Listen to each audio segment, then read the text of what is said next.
এই ছেলে, তোমার নাম আবিরই তো? জি স্যার। যাক, নামটা তাহলে মনে আছে। তা তোমার এইরকম ড্রেস কেন? জানো তুমি এখন কোথায় পড়াশোনা করছো? ঢাকা ভার্সিটিতে। হুম, এখানে সব ছেলেমেয়েরা কত স্মার্ট দেখছো। জি স্যার। তুমি এমন স্মার্ট হতে পারো না? আবির চুপচাপ দাঁড়িয়ে থাকে, সবার দিকে একবার করে তাকায়। সবাই ঘুরে আবিরের দিকে তাচ্ছিল্যের হাসি দিয়ে চেয়ে আছে। মাথাটা নিচু করতেই স্যার বলে, কি হলো বলো? তুমি একটু পোশাক আশাকে স্মার্ট দেখাতে পারো না? জানো তো, পোশাক আর হেয়ার স্টাইলই বলে দেয় মানুষটা আসলে কেমন হতে পারে। তুমি একটু স্মার্ট হও। আবির একটু মুচকি হাসলো। স্যার ওকে হাসির জন্য ঝাড়ি দিতে যাবে, তখনই আবির বলে, কি হবে স্যার স্মার্ট দিয়ে? যেখানে মানুষের মধ্যে অন্য মানুষদের জন্য কোনো মূল্যবোধ থাকে না, সেখানে স্মার্টনেস দিয়ে কি হবে? স্মার্টনেস কেবল দামি পোশাকই বহন করে, এটা ভাবা ভুল স্যার। একজন রিক্সা চালকও স্মার্ট স্যার, কারণ তার রিক্সা যত বেশি চলবে সে তার পরিবারের জন্য তত বেশি সুখ আহরণ করতে পারবে। আমার কাছে স্মার্ট মানে টাকা থাকা নয়, নতুন ড্রেস আপ পরে ঘোরা নয়, কথায় কথায় ও নো, ও মাই গড, ও শিট, সরি, ইডিয়ট, স্টুপিড বলা নয়। আমার কাছে স্মার্ট মানে মূল্যবোধ, যা হয়তো শিক্ষার মাধ্যমেও অর্জন করা যায় না স্যার। আর কি হবে এসব পোশাক দিয়ে? যদি মেয়েদের লজ্জা স্থানের আকৃতি বোঝা যায় আর তা দেখে ছেলেরা ওয়াও কি মাল যাচ্ছে রে বলে, তাহলে স্মার্টনেস কি বাড়বে নাকি যাবে স্যার? গ্রাম থেকে এসেছি স্যার, দুবেলা পেটের খাবার জোটাতেই হিমশিম খেতে হয়। সেখানে স্মার্টনেস দেখিয়ে কি হবে? কেউ না খেয়ে থাকলে অন্য কেউ এসে কখনোই বলবে না চল আমি তোকে খেতে দেব। তাহলে স্মার্টনেস দিয়ে কি করব আমি স্যার? স্যার আর কোনো কথা বলছে না, কেবল হা হয়ে আবিরের দিকে তাকিয়ে আছে। শুধু স্যার নয়, ক্লাসের সবাই আবিরের দিকে অবাক চোখে তাকিয়ে আছে, বিশেষ করে যে মেয়েগুলো শর্ট ড্রেস পরে আসে তারা। আবির নিজের জায়গাতে বসে পড়ে। এভাবেই দুটো ক্লাস পার হয়। 1 ঘন্টার ব্রেক চলে। আবির ব্যাগ রেখে রঙন ফুল গাছের নিচে এসে বসে। ঘামে ভেজা শার্টের হাতা দিয়ে মুখটা মুছে নেয়। খানিকটা সময় পর মিন্নু আসে। চোখ মুখে তখন মিন্নুর চিন্তার ছাপ। আবির বলে, কি হয়েছে, এখনো মন খারাপ? ভাইজান, দুপুরে গেছিলাম বাড়িতে ভাত খাইতে। বাড়ির কাছে যাইয়া শুনি আপা পাশের বাড়ি এক ভাবির লগে ঝগড়া করতেছে। ঝগড়ার সময় ভাবি কইতাছিল আফারে, তুই তো একটা খারুস, রাতে গিরি করে বাড়িতে আসোস, তোর লজ্জা করে না মুখ দেখাইতে? ভাইজান, ভাবি যখন আফারে এসব কইতাছিল, আপা কোনো উত্তর দেয়নি কেন? আফার চোখে পানি দেখা আজ না খাইয়া চইলা আইছি। আবির কিছু বলতে যেও বলে না। কি বলবে ও? মিন্নুর মা পঙ্গু, বাবা একজন মাতাল। ওর বড় বোন সংসার চালাতে, মায়ের ওষুধ কিনতে, বাবার নেশা মেটাতে রাতের অন্ধকারে রাতের পরী হয়ে থাকে। টাকাওয়ালা মানুষগুলো সেই পরীটাকে নিত্য নতুন ভাবে ব্যবহার করে। আর সেই বড় লোকেরা টাকাগুলো গরিবদের দান করতে গেলে তাদের হাত কাঁপে। আবার সেই নারী যদি সংসার চালানোর কাজে নিজের দেহটাকে বিক্রি করে, সেই নারীই হয়ে যায় খারাপ। অথচ সমাজের ভদ্রলোকেরা দিব্যি তাদেরকে টাকার বিনিময়ে ভোগ করে যায়। আজব খেলা। ভাইজান, চুপ কইরা আছেন কেন?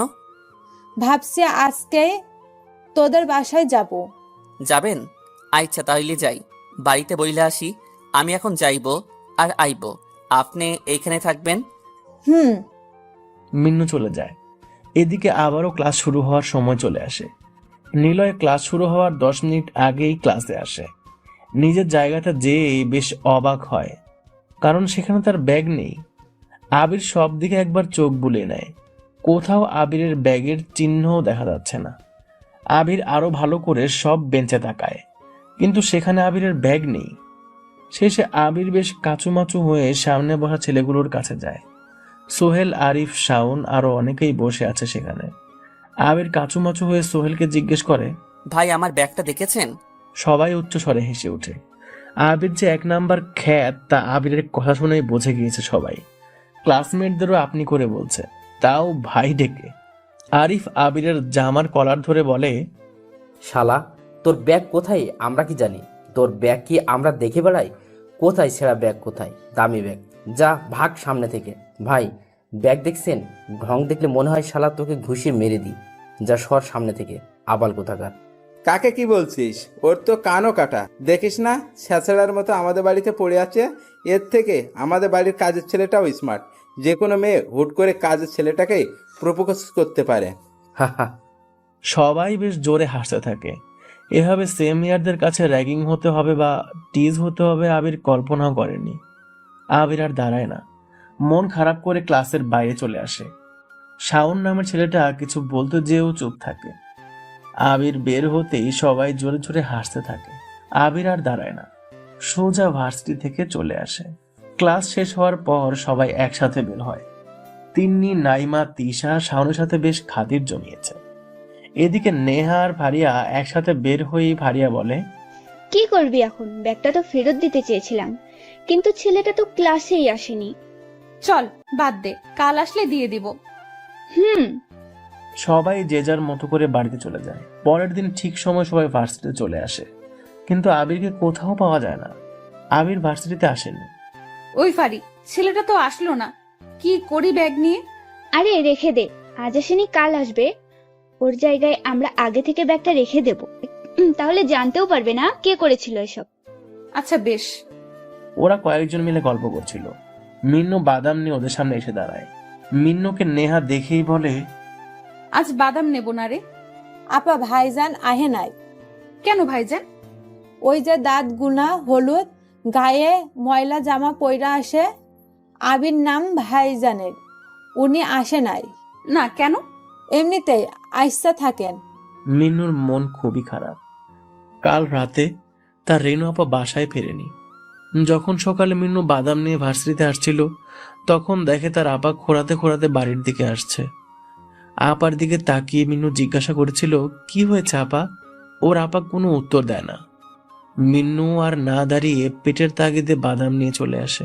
ভেবেছিল আবিরের সাথে গল্প করে মন ভালো করবে, কিন্তু আবিরকে সারা ভার্সিটি খুঁজেও কোথাও পায়নি। এভাবেই কেটে যায় অনেকদিন। ব্যাগটা আবির আর নিতে আসেনি। নেহা একবার ছাদের চিলকোঠায় গিয়েছিল আবিরকে দেখতে, কিন্তু সেখানেও তারা ঝুলছে দেখেও। সবাই আবিরের কথা ভুলে গেলেও নেহা পারছে না, কেন যেন সে আবিরকে খুঁজছে। প্রায় 25 দিন পর নেহা রুমে বসে বই পড়ছে। হঠাৎ চোখ চলে যায় সেই ছেঁড়া ব্যাগটার দিকে। নেহা কি মনে করে ব্যাগটা খোলে। ক্লাসের কোনো বই ব্যাগে নেই, কেবল আছে দুটো ইংরেজি নোভেল। নেহা অবাক হয় এরকম একটা ছেলের ব্যাগে ইংরেজি নোবেল দেখে, যা নেহা কখনোই পড়েনি। আর আছে কয়েকগুলো ইংরেজি পত্রিকার কাটা ছবি সহ ডেস্ক রিপোর্ট। নেহা পত্রিকা থেকে কাটা কাগজগুলো উল্টাতে থাকে। ছবিটা তার বাবার, অর্থাৎ শফিক সাহেবের ইংরেজি পত্রিকা। সেখানে শফিক সাহেবের নিয়ে অনেক কিছুই লেখা। নেহা পত্রিকার কাটা অংশগুলো উল্টাতে থাকে। দেশের সব বড় বড় নামকরা মানুষের ছবি সেখানে গচ্ছিত আছে। নেহা বেশ অবাক হয়ে তাকিয়ে আছে সেসবের দিকে। নেহা ব্যাগটা আরো ভালোভাবে চেক করে।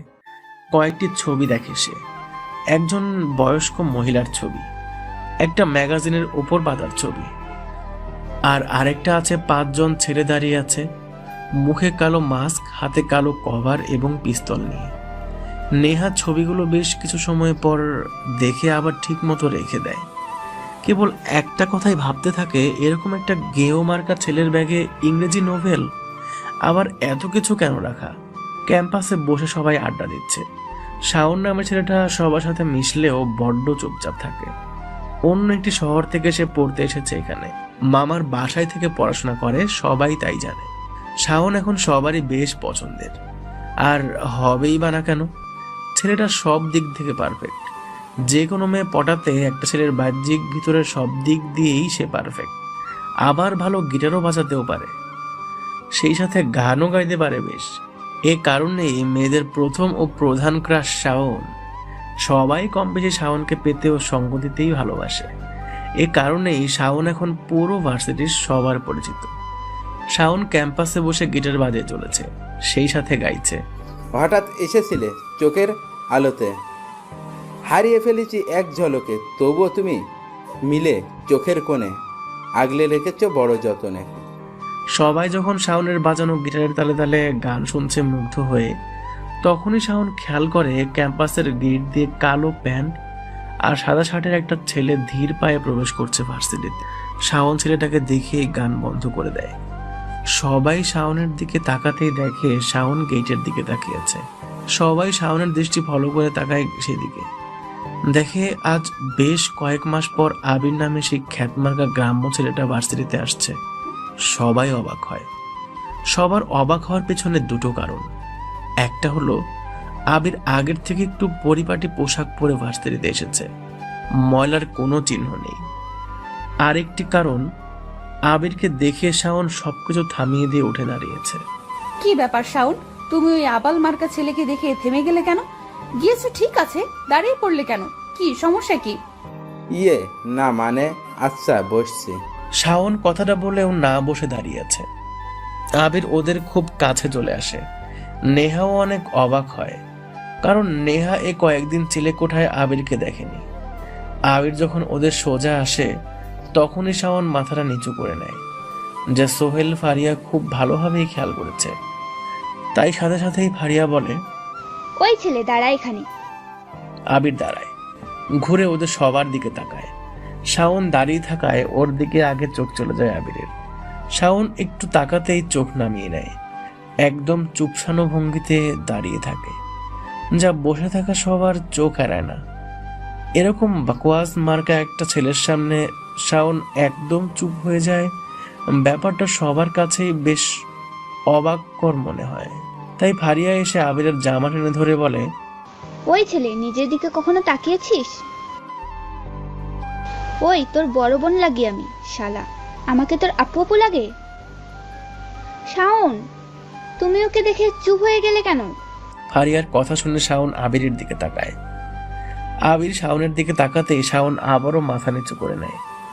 আসলে ওরকম খ্যাতমার্কা ছেলের দিকে তাকাতেও ইচ্ছা করে না, তাই মাথাটা নিচু করে নিচ্ছি। শাওনের এমন জবাবে সবাই জোরে হেসে দেয়। আবিরও মুচকে হাসে। শাওন আবিরের দিকে তাকিয়ে হালকা করে হেসে দেয়। আবির আর দাঁড়ায় না, সোজা হন হন করে হেঁটে চলে আসে।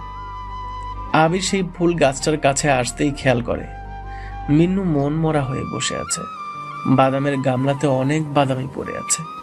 আবির ওর পাশে গিয়ে বসে বলে, কিরে মিন্নু, তুই এভাবে বসে আছিস কেন?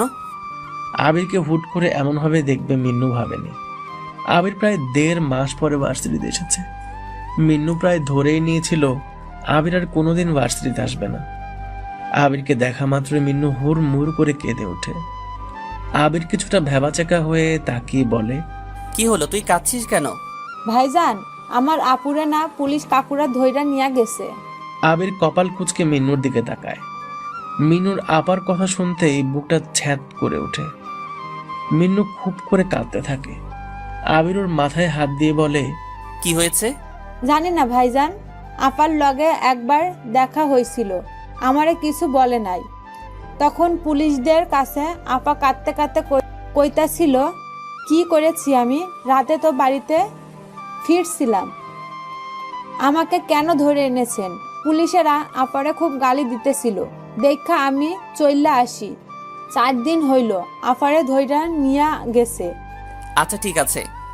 জানো ভাইজান, আমি পুলিশদের পা জড়ায় ধরছিলাম, কাইন্দা কইছিলাম আমার আপারে সাইডা দিতে, আমাকে ধইরা রাখা দিন, ও কিছু করতে পারে না, আমার আপা অনেক ভালো একজন, ওকে সাইডা দেন। পুলিশরা আমার জোরে লাথি মাইরা কইছিল, তোর আপা তো একটা। আবিরের দিকে তাকিয়ে কথাগুলো বলে মিন্নু।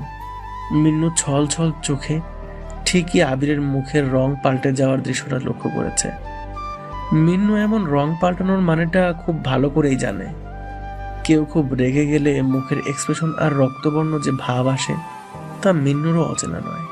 আবির বলে, তুই বাসায় যা, তোর আপা বাড়িতে চলে আসবে। বাসায় যাব না ভাইজান, আম্মা আব্বা আপারে নিয়ে চিন্তা করতেছে, পাড়ার লোকেরা আমাদেরকে নিয়ে বাজে কথা কইতাছে। কি বলছে? কইতাছে রেনু তো ভালো মাইয়া না, ও রাত বেড়াতে অকাম কইরা আসে, এখন পুলিশে ধরছে, কেউ ছাড়াবে না, বহুত টাকার ব্যাপার, জানো ভাইজান, আপার না পুলিশগুলা খুব মারছে। আপার জামাটা ছিঁড়া দেখছি। মায়ের চোটে সব কিছু যেন কেমন হইয়া গেছে। আপা কোনো কথা বলে না, খালি কান্না করে। আমরা গরিব বলে দেখতেও যাইতে পারি না। কেন? জেলের মধ্যে নাকি ঢুকতে হইলে টাকা দেওয়া লাগবো। গেটের লোক আমারে অনেকবার কইছে, আমি টাকাও দিয়া দিছি, কিন্তু আমারে তাও ঢুকতে দেয় না। আবিরের মুখের রং আরো পাল্টে যায়। জোরে একটা নিঃশ্বাস ছাড়ে। হাতটা মুঠ করে কয়েকবার নিজের পায়ে ঘুষি মারতে থাকে। কেমন একটা অস্থিরতা কাজ করছে ওর মাঝেই। মিন্নু সেটা ঠিকই খেয়াল করেছে। আবির বলে, কত টাকা লাগবে বলেছে পুলিশ? বলছে 1 লাখ টাকা লাগবো। আফারে আর দেখতে পাবো না ভাইজান।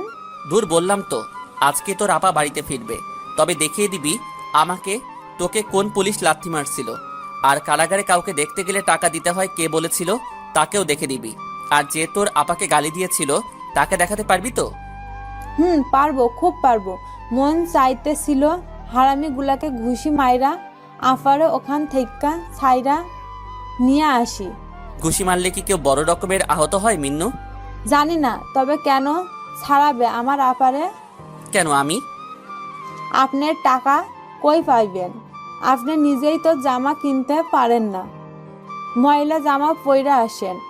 আপনার থেকে আমার জামাগুলো পরিষ্কার লাগে। রোজ আপা আমার জামা কাচ্চা দেয়। এসব তোর ভাবতে হবে না, তুই খালি দেখিয়ে দিবি ব্যাস। হ। আবির মুচকি হাসে। মিন্নুর দিকে তাকায় ও। মিন্নু এক গাদা আশানুরূপ দৃষ্টিতে তাকিয়ে আছে আবিরের দিকে।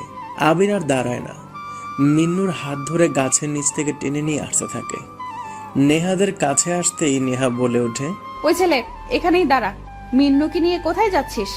আপা, আমার আপারে পুলিশ ধইরা নিয়ে গেছে, তাই ভাইজান ছাড়াইতে যাইতেছে। মিন্নুর কথা শুনে সবাই উচ্চ স্বরে হাসতে থাকে।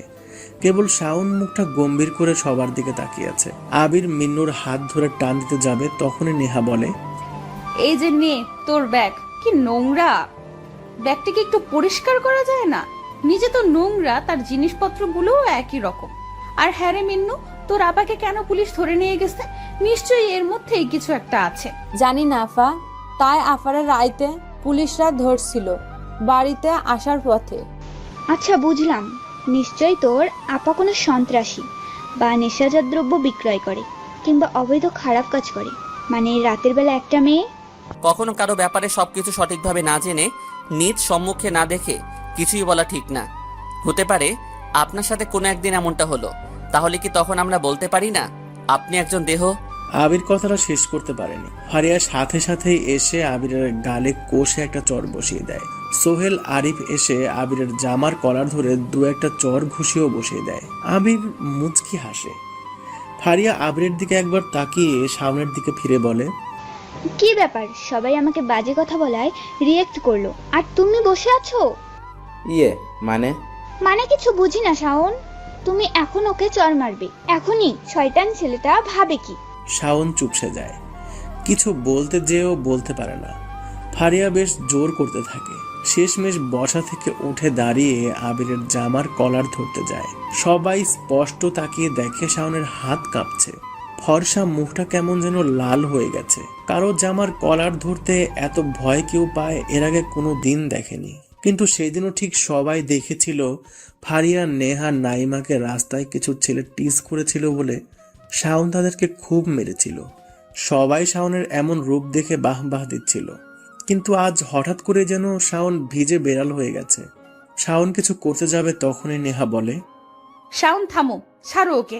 আর ফারিয়া, ও ঠিকই বলেছে, সবকিছু না জেনেই কারো ব্যাপারে কিছু বলা ঠিক না। হতেও পারে অন্য কিছু। আর মিন্নু, এ তোর বোনকে ছাড়াবে? নিজেই ঠিক মতো চলতে পারে না আর তোর বোনকে ছাড়াবে? আচ্ছা যা, আমি আব্বুকে বলে 1 সপ্তাহের মধ্যে তোর বোনকে ছাড়ানোর ব্যবস্থা করছি। তারপর না হয় বলিস কি হয়েছিল। আবির মিন্নুর হাত ধরে ভার্সিটি থেকে বের হয়। একটা রিক্সা ডাকে আবির। ওরা দুজন রিক্সাতে উঠে যায়। উদ্দেশ্য পরিচিত জায়গা। কারাগারের সামনে এসে রিক্সা থেকে নামে ওরা দুজন। মিন্নু হাত ইশারা করে দেখিয়ে বলে, ভাইজান, ওই যে গেটের মুখে যে পুলিশটা বইসা আছে, হেই আমাকে ঢুকতে দেয় না, আমারে গালি দিয়া টাকা লইয়া বার কইরা দেয়। আচ্ছা, কত টাকা নেয়? রোজ রোজ বাদাম বেচা 200-250 টাকা লইয়া এখানে আসতাম। হে আমারে আপার লইকা দেখা করবার দিবে কইয়া টাকা নিয়া নেয় পকেট থেকে। তারপর 2-4টা গালি দিয়া আমারে বাইর কইরা দেয়। আফা কেমন আছে জানি না ভাইজান। আবির মিন্নুকে কারাগারের মেইন ফটকের সামনে যেতে বলে। গেটের সামনে যে পুলিশগুলো থাকে তারা ভালো মতো চেক করে ভিতরে প্রবেশ করতে দেয়, কিন্তু এই পুলিশওয়ালা এভাবে মিন্নুর থেকে টাকা নিয়েছে সেটা বড়ই অন্যায়।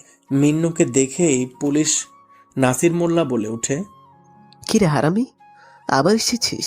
তোকে না বলেছিলাম তোর বোনের সাথে দেখা হবে না? বের হ।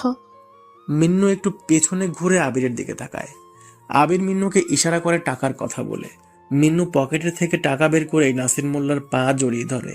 স্যার আমারে যাইতে দেন, আপারে কয়দিন হইল দেখি না। আপনার লইগা আজকে 500 টাকা আনছি, প্লিজ আপনি যাইতে দেন। নাসির মোল্লা বাচ্চা ছেলের হাতে কচকচে 500 টাকার নোট দেখেই তাড়াতাড়ি তা কেড়ে নেয়।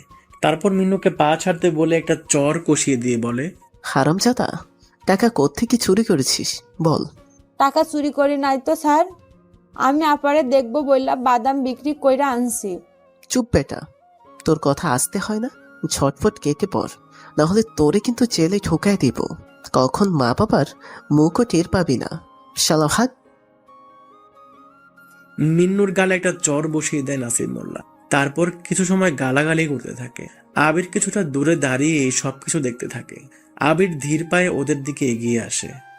আবিরের পেছনে গিয়ে মিন্নু দাঁড়ায়। কি রে, তুই ওর পিছনে দাঁড়িয়েছিস কেন? স্যার, বাচ্চা একটা ছেলে, দূর থেকে দেখলাম আপনি ওর থেকে টাকা। ওই থাম থাম, টাকা মানে কি? সবকিছুর স্যার প্রমাণ আছে। এখন যদি ভিতরে প্রবেশ করতে না দেন তাহলে। আচ্ছা আচ্ছা ঠিক আছে। আবির সহ মিন্নু ভিতরে প্রবেশ করে। 4-5 দিন হলো রানু আপাকে পুলিশ ধরে এনেছে, তাই তাকে কেন্দ্রীয় কারাগারেই আটকে রাখা হয়েছে। আবির মিন্নুর হাত ধরেই হাঁটছে। হুট করেই মিন্নু বলে ওঠে, ভাইজান ওই যে ওই পুলিশটা আমারে আর আপারে গালি দিয়েছিল, আমারে লাথি মেরেছিল, ওই যে গাড়িতে উঠতাছে, মনে হয় আসামি আনছে ওইখানে। আবির সেদিকে তাকায়। ইয়াং একজন পুলিশ অফিসার পুলিশের জিপে উঠে চলে যাচ্ছে। আবার মিন্নুর দিকে তাকিয়ে মুচকি হাসি দিয়ে বলে, আচ্ছা ঠিক আছে, তুই দাঁড়া, আমি তোর আপার সাথে দেখা করানোর ব্যবস্থা করছি। না ভাইজান, আমি আপারে দেখমু না। কেন রে? আমি আপারে ওই হানে দেখতে পারুম না, আপারে বাড়িতে দেখুম। আমি আপারে বাড়িতে দেখতে চাই। ধুর পাগল, এখন দেখা করে আয়, দেখবি তোর বাড়িতে যাওয়ার আগেই তোর আপা চলে যাবে বাড়িতে। আপনি আমারে খালি মিথ্যা কথা কন। আপা কি কইরা যাইব? টাকা লাগবো তো ছাড়াতে, আর আপনি কি কইরা ছাড়াবেন?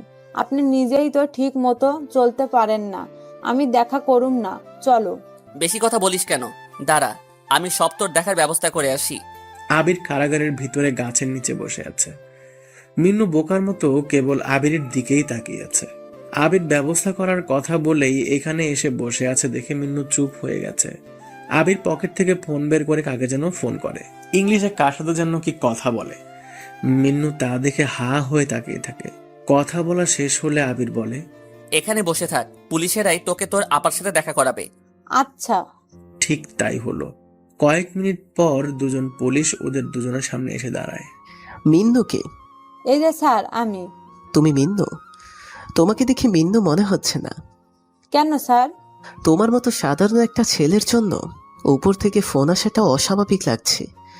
তোমার জন্য সরকারি মেয়র থেকে ফোন আসবে, ব্যাপারটা বুঝতেই ভাবলাম তুমি হয়তো বিশাল কেউ, কিন্তু গায়ের পোশাক আমাদের ভাবনাটা পাল্টে দিয়েছে। যাই হোক, চলো, তোমার পরিচিত কে আছে, তার নাম ঠিকানা কি হয় সব বলে দেখা করে এসো। মিন্নু খুশিতে পুলিশদের সাথে যেতে থাকে। আবির বসে বসে মুচকি হাসতে থাকে। কয়েক সেকেন্ড পর বসা থেকে উঠে দাঁড়ায়। কেন্দ্রীয় কারাগারের মধ্যের জায়গাটা বিশাল। বাইরে থেকে যতটা আকর্ষণীয় লাগে ততটাই কঠিন জেলের ভেতরটা। নিলয় পকেটে হাত গুজে কারাগার থেকে বের হয়। কাঁধে সেই ছেঁড়া ব্যাগ। ব্যাগে যা যা ছিল তা ঠিক মতো আছে কিনা আবির জানে না। চিলে কোঠায় ফিরে সে আগে ব্যাগটা চেক করবে, তারপর। বাবা, তুমি কি ছেলেটাকে বাসা থেকে কি তাড়াবে? শফিক সাহেব টিভি থেকে চোখ সরিয়ে নেহার দিকে তাকায়। নেহা বিরক্ত দৃষ্টিতে তাকিয়ে আছে শফিক সাহেবের। নেহা সোফাতে বসতে শফিক সাহেব বলে, কেন, ও তোমার আবার কি করলো? অনেক বেশি জ্ঞান দেয়। আর তাছাড়া ও যে আমাদের বাসায় আছে সেটা নিয়ে আমার বান্ধবীরা হাসাহাসি করে। কেন? কেন আবার? দেখো না কেমন বাজে মার্কা ছেলে, পোশাকগুলো কেমন, দেখলেই বমি পায়। পোশাকে কি আসে যায়? আর ছেলেটা তো নিজ থেকে কখনো কারোর সাথে আগ বাড়িয়ে কিছু বলে না, চুপচাপই তো থাকে। তুমি কি করে জানো ওর ব্যাপারে এত কিছু? শফিক সাহেব এবার ভ্রু কুঁচকে তার মেয়ের দিকে তাকায়, তারপর আবারও মুচকি হেসে বলে, বারে, আমাদের বাসায় থেকে তার ব্যাপারে খোঁজ না রাখলে হয়? চান্দুটাকে কোথা থেকে পেয়েছো? বিরক্তিকর একটা ছেলে। ওরকম ছেলেই তো আমার পছন্দ। হ্যাঁ পছন্দ তো, থাকো ওকে নিয়েই, একেবারেই রেখে দিও। যত সব ফালতু একটা ছেলে। শফিক সাহেব হাসতে থাকে। মেয়ের এমন রাগী মুখটা শফিক সাহেবকে যেন আরো হ্যাপি করে দেয়। কিন্তু শফিক সাহেবের এমন হাসির কারণ নেহা ঠিক বুঝতেই পারছে না। আবির ছাদে দাঁড়িয়ে আছে। আজকের আকাশটা কেমন যেন বেমানান লাগছে। আজ আসুক মুক্ত নীল আকাশ তোমার কাছে, আজ গায়ে লাগুক না হয় চাঁদের ওই জ্যোৎস্না, উঠুক আজ ঝিকিমিকি চাঁদের সঙ্গী অগণিত তারা, বয়ে যাক না হয় আজ রাতে বসন্তের হাওয়া। খট করে একটা শব্দ হয়। আবির সেই শব্দের দিকে তাকায়। নেহাকে কিছুটা দূরে দাঁড়িয়ে থাকতে দেখে ও। আবির নেহাকে দেখেই চিলেকোঠার ঘরে যেতে প্রস্তুত হয়। তখনই নেহা বলে, আয় ছেলে শুনুন। হুম। আপনার সমস্যা কি? দেখুন ভার্সিটিতে অনেকেই থাকে, তাই আপনার সাথে কথা বলতে পারি না। আপনাকে যেটা সব সময় বলতে চাই, আপনি যাচ্ছেন না কেন আমাদের বাড়ি ছেড়ে? আবির কিছু বলে না, চোখটা একটু বুজে নিয়ে দীর্ঘ এক নিঃশ্বাস ছাড়ে। তারপর মুখে এক মুচকি হাসি নিয়ে বলে ওঠে, আমি তো এত তাড়াতাড়ি যাব না। তুই একটা ছাগল, বুঝছিস? দাঁড়া, কাল ভার্সিটিতে যে তোকে এত পরিমাণ চার্ক করব, তখনই বুঝবি মজা কাকে বলে।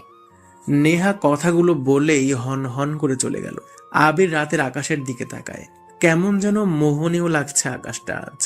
ঝিরঝিরে বাতাস বইছে, মনের মাঝে স্মৃতির ঢেউগুলো তীরে আছড়ে পড়ছে।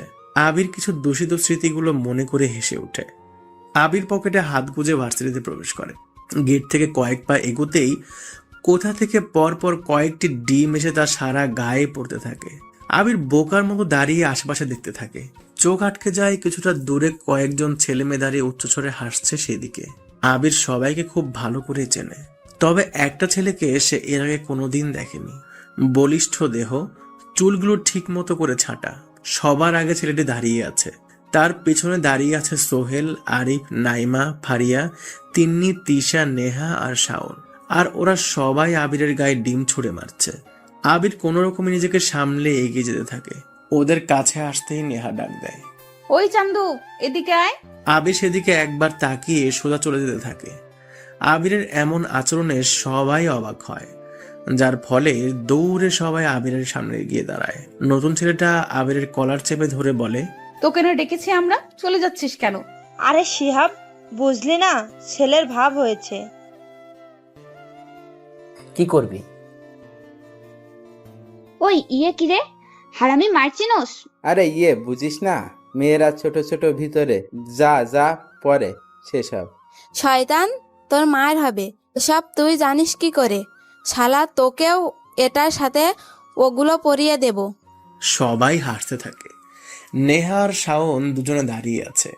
নেহার মুখে হাসি, তবে শাওন গম্ভীর দৃষ্টিতে তাকিয়ে আছে। আবির একবার নেহার দিকে তাকায়। নেহা আবিরের দিকে বিরক্তি দৃষ্টিতে তাকিয়ে আছে। আবির বুঝে যায় সবকিছু নেহারই প্ল্যান। আবির মুচকি হাসে। শিহাব, মেয়েদের কাপড়গুলো কই পাবো এখন? তাই তো, তাহলে চল বেটাকে দিয়ে আজ অন্যরকম জার্ক করাই। কি রকম? ওই যে একটা মেয়ে আসছে, দেখেছিস? শিহাবের কথা শুনে সবাই মেইন গেটের দিকে তাকায়। মাথায় স্কার্ফ গোল করে বাঁধা বোরকা পরা একটি মেয়েকে আসতে দেখে। কি রে, ওই বোরকা পরা মালটা নাকি? হুম। নতুন মনে হচ্ছে। আর নতুন, আমার এক দুঃসম্পর্কের কাজিন হয়। আম্মু তাকে ধরে এনে আমাদের বাড়িতে রেখে দিয়েছে। ভার্সিটিতে চান্স পেয়েছে বলে থাকার জায়গা নেই, তাই আমাদের বাড়িতে উঠেছে। কারোর সাথে কথা বলে না।